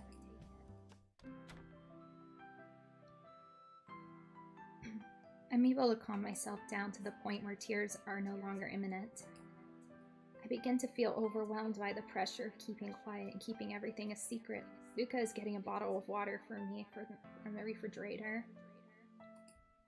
I immediately drink it after he comes back and hands it to me. I start breathing a little bit easier once my throat is less dry. Do you feel better now? I'm fine, really. I give him a small smile in an attempt to convince him otherwise. Luca clicks his tongue in disapproval. His jaw clenches slightly in annoyance. That's not what I asked. I remain silent. I look away from him, suddenly interested in everything else. What could I really say? I'd messed up really bad. My carelessness could have caused someone other than myself to be injured. I should have gone on my break when Shu suggested it. It was an accident, I swear. Shu offered to take over for me earlier. I thought I had it. Luca's chest grumbles as he steps closer toward me. He squats before me and takes my hand into his grasp. Instead of looking up, I am now staring down, deep into his lavender irises. Eden, this isn't about that. I've never seen you this distracted. Was your camping trip that much of a burden on your body? Was it weird to sleep in a strange place for you? I immediately shake my head. I've been on many camping trips in the past. It wasn't a matter of sleeping in a place outside the comfort of my home that made my night's rest difficult. I enjoyed my night out with Luca. I was the one to invite him out in the first place. The last thing I wanted was to make Luca feel like all my mistakes today were his fault. Eden, please tell me what's wrong. How can I fix it if you don't tell me? Oh. For some reason, the tears I've been struggling to hold back are no longer restrained and begin to fall. My cheeks are damp and I can taste the saltiness on my lips. His brows furrow in concern. I'm sorry. Please forgive me, Luca. Luca moves his hand out of the way, giving me some space to wipe away the tears that have already begun to fall. His fingers brush softly against my cheek. He stares into my eyes. It's all right, Eden. Just tell me what's wrong and I'll do everything in my power to make sure you're all right. Is someone trying to hurt you, Eden? Luca's voice is like a warm blanket, caressing me. I'm surprised at how fast he manages to come to that conclusion. I look away. I can't do anything but replay every horrible thought that plagues my mind over and over. Before I know it, I'm spilling everything that happened from the moment he took me home to when I had snuck out. Did you know that my roommate used to work for you? Yes, I did. She told me about you, about your mafia gang. And, are you scared? I shake my head. I was scared in the beginning, but I've come to terms with it. I want to tell Luca everything I feel. My lips begin to tremble, but I turn away. Luca crouches and turns my face to look at him once more. So pretty. Let me explain. Yes, it's true. I am a mafia boss, but I don't go out of my way to hurt innocent people. I never have, and I never will. I didn't think you did. His eyes soften, and his lips slowly begin to curl into a smile that mirrors mine. Thank you for trusting me. You're always protecting me. I care about you a lot, Luca. You should. His smile widens with tease, and he gives me a quick peck on the forehead. Oh! I feel so safe with him. I can't believe I ever doubted him. She said you weren't a good guy, that you only pretend to be. I used to do a lot of bad things, but I'm not like that anymore. What happened? I made some friends. They became my family, and I realized that all the stupid things I was doing would hurt one of them one day. So I only did some less than honorable things to the people that deserved it. I care about my friends too much to put them in any kind of danger. I care about you too. He gives me the brightest smile he could muster. His pearly whites were almost blinding. I lean into him, breathing a sigh of relief. Luca doesn't move away, instead choosing to wrap his arms around me. His voice drops into a whisper. No, I've never hurt you, right? You mean so much to me. Tears prickle the corners of my eyes as I repeatedly nod. I reciprocate the gesture, tightly grabbing onto him like a drowning man to a lifeline. I know. Our initial positioning makes it a little awkward, but that does nothing to take away the sheer relief and comfort I feel in his arms. Luca gently releases me and rises to his feet, dusting off the front of his pants. He then stretches out his hands toward me once more. This time there is no hesitation or a moment of uncertainty. I place my hand in his, to which he follows by intertwining our fingers together.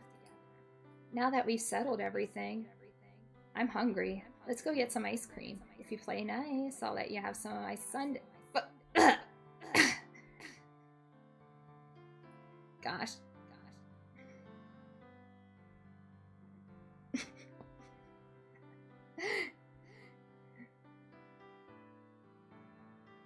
Okay. Yeah, they do change for the better. And his push was Luxium. Now that we've settled everything, I'm hungry. Let's go get some ice cream. If you play nice, I'll let you have some of my sundae. I giggle at his ability to flip the mood of a room so quickly. We stand there in the room together, hand in hand. I feel happy and light. It's been a long while since I felt this happy. You're really letting me have more than one spoonful? Yeah. I think that was an innuendo. He's like, he doesn't even realize it. You're really letting me have more than one spoonful? I swear to God, when I'm gonna have like a heart attack when I finally play through Vox's route. Like the bonk counter is gonna be like in the hundreds. You're really letting me have more than one spoonful? Of course, I may be mean and evil, but I'm not. I'm reasonable, Eden. I'm not a monster.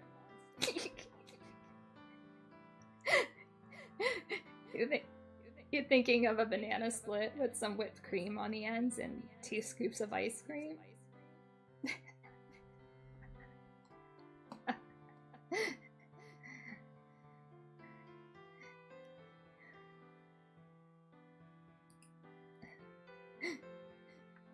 Aw. That spider was ice skating on top of the water, Eden. I knew it. You're trying to poison me with a spider bite. No, that's not true. I'm trying to give you superpowers. Luca wails loudly and exaggeratedly at my joke. I'd invited him to go to the park with me. I am now temporarily residing with Luca after leaving my apartment building. While Luca and his men assist in settling my half of the lease with my former roommate, I've taken a break from the cabaret. For the time being, I'm just relieved that I can leave the house and take Luca for a spontaneous stroll around the park without any worries. Yeah. I do think that people are complicated and that everyone does both good and bad things. Like, I think most people, they are honestly just looking out for themselves and they have the best of intentions. But I don't think a lot of people intentionally hurt others. I think, especially when you're in a situation where you need to do what you can to just kind of survive, and you might intentionally do some really crappy things, but I like to think that people don't hurt others for the sheer pleasure of it. Like, I don't think most people are like that. I think, yeah, there are people like that, but I think overall humanity is good. Yep, bad people can do good and vice versa.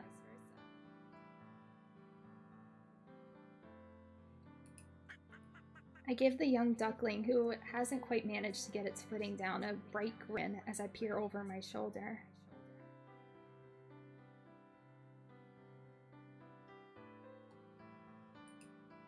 Hey little guy, did you miss me? Luca, look, this is the friend I told you about. It quacks in glee, fluttering its wings in excitement that I have to see that I have returned. Haha, it's so cute, and it's a chubby one. This one is off the menu, Luca. Hey, I wasn't talking about eating it. I giggle as protest. Frankly, I'm glad he didn't find me strange for conversing with a duck about him, or at all for that matter. In fact, he told me he had a friend who would do something similar. He says I remind him of them. Just a little. But then he'd jokingly go off and say that I'm a lot more bratty than his friend was. Psh, he's lucky he's cute. It's such a shame he lost contact with his friend, though. I feel like I would have gotten along with them really well. He said his friend is really far away now. A quack pulls me out of my thoughts. The duckling is still standing before me, looking up at me unexpectedly. This guy, this is Luca. Luca, this is... Little guy, this is Luca. Luca, this is... I pause, putting my finger to my lips. I'm unsure of how to introduce the duckling to Luca. It can't really talk, so it's not like I can just ask for its name. That would also be rude of me to ask, even if it could. Oh, I know. How about Clover? Huh? It found an 8-leaf clover for me. I still have it.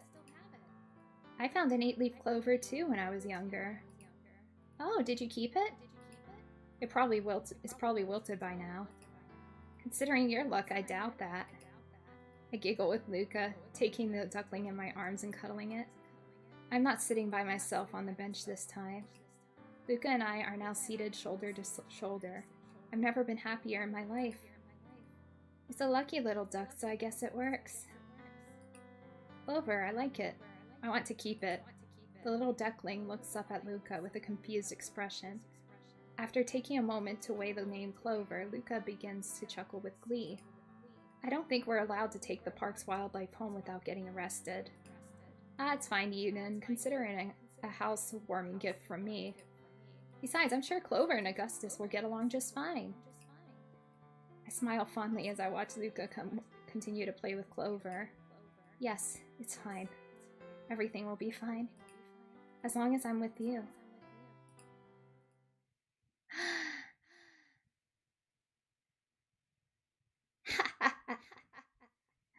Oh my.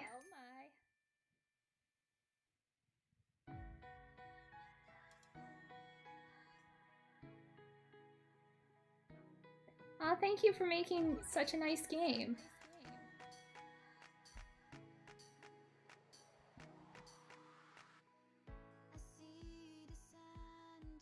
Oh, there you are!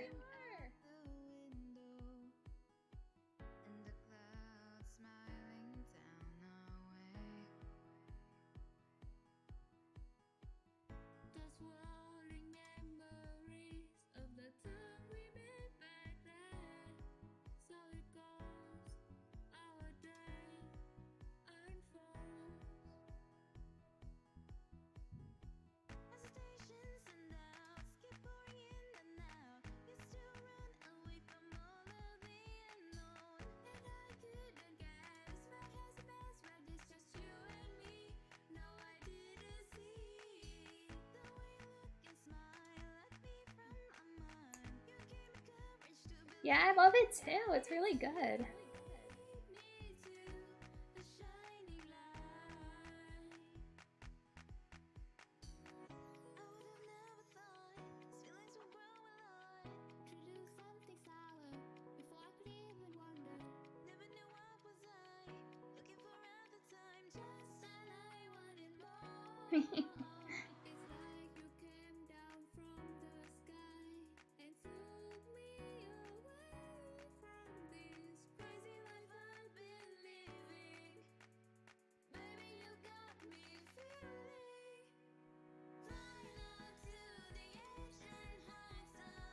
Of course.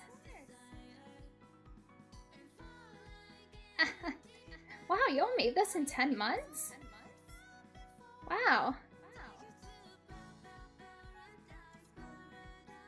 Aw. Of course.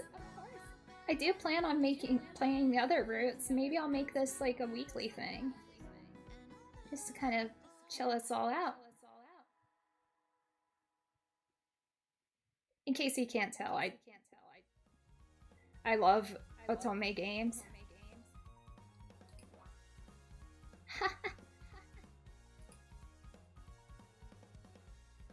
Yes. Okay, I'm just looking at all the achievements.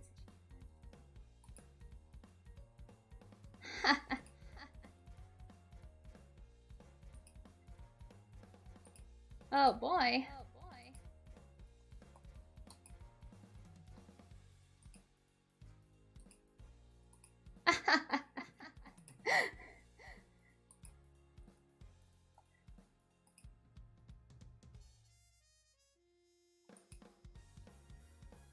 Court someone before courting. Oh no! Oh, do second column, 4th through 5th row. Okay. So, like I said, I'm gonna be doing it in debut order.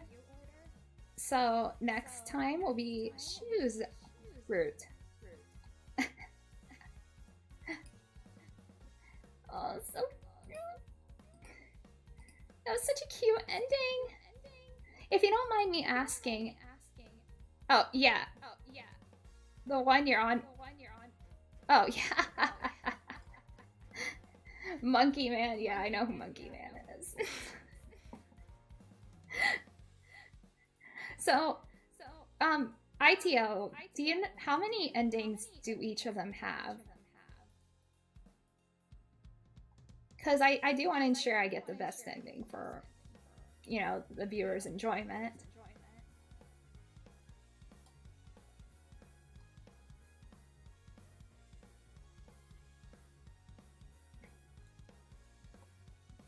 Monk, yes, Monk. Okay, one open and one darken. Okay. I mean, this is like a romance game, so I will get the good endings, but I'm not gonna lie, I kind of like bad endings sometimes.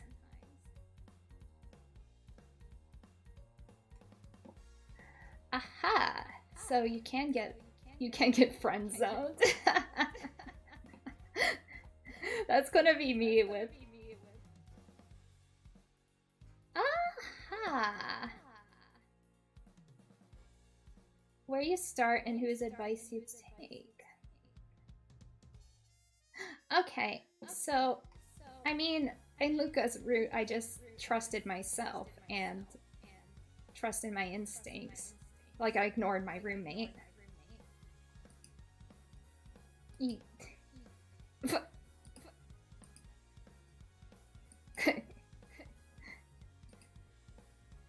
Don't play nice with the kindred, oh boy. I do know how those kindred be.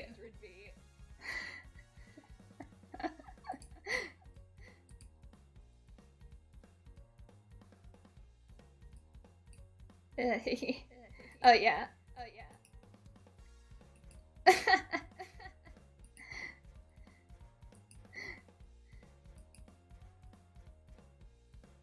Oh wow, there's a lot.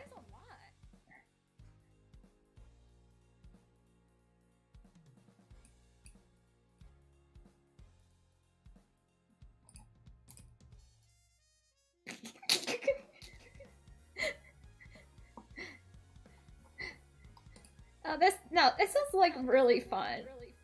I will definitely play the other routes.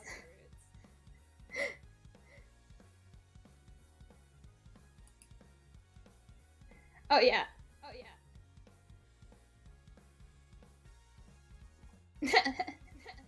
Yeah. Yeah, so I'm sure you all can like figure out what the bonk counter was. So let's reveal how bad it was in Luca's route. And I'm gonna like rank them based on how like say so and versus unsay so where they were.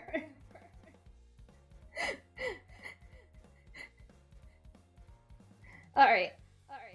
So Luca's score was 15, which I don't think is really bad, like at all. Alright. So we can check to see how he measures up with everybody else. Like, I'm pretty sure Vox will probably be really high, just knowing what he's like. Of course, I will definitely show off more. I'm probably not gonna like binge it all in one go. I'll probably just like do it once in a while. And of course, I will hit you up when I do. And I will also tweet it too on my VTuber account. And yeah. I don't know. Our silly monkey man can be very wholesome sometimes when he wants to be. But yeah, we'll just have to see. I know you wrote that hit. You like worked on his route, so it'll be interesting to see like all the lore. Especially now that we're going to get some more of his lore, supposedly. But yeah, so I think I'm gonna call it a night. It is kind of late, but that was a lot of fun. And I will definitely be continuing this, so stay tuned. And be sure to subscribe and follow me on Twitter for further updates. And I will see you all for the next time. Yes, I had a lot of fun too. You have a good night as well. Alright, good night everyone.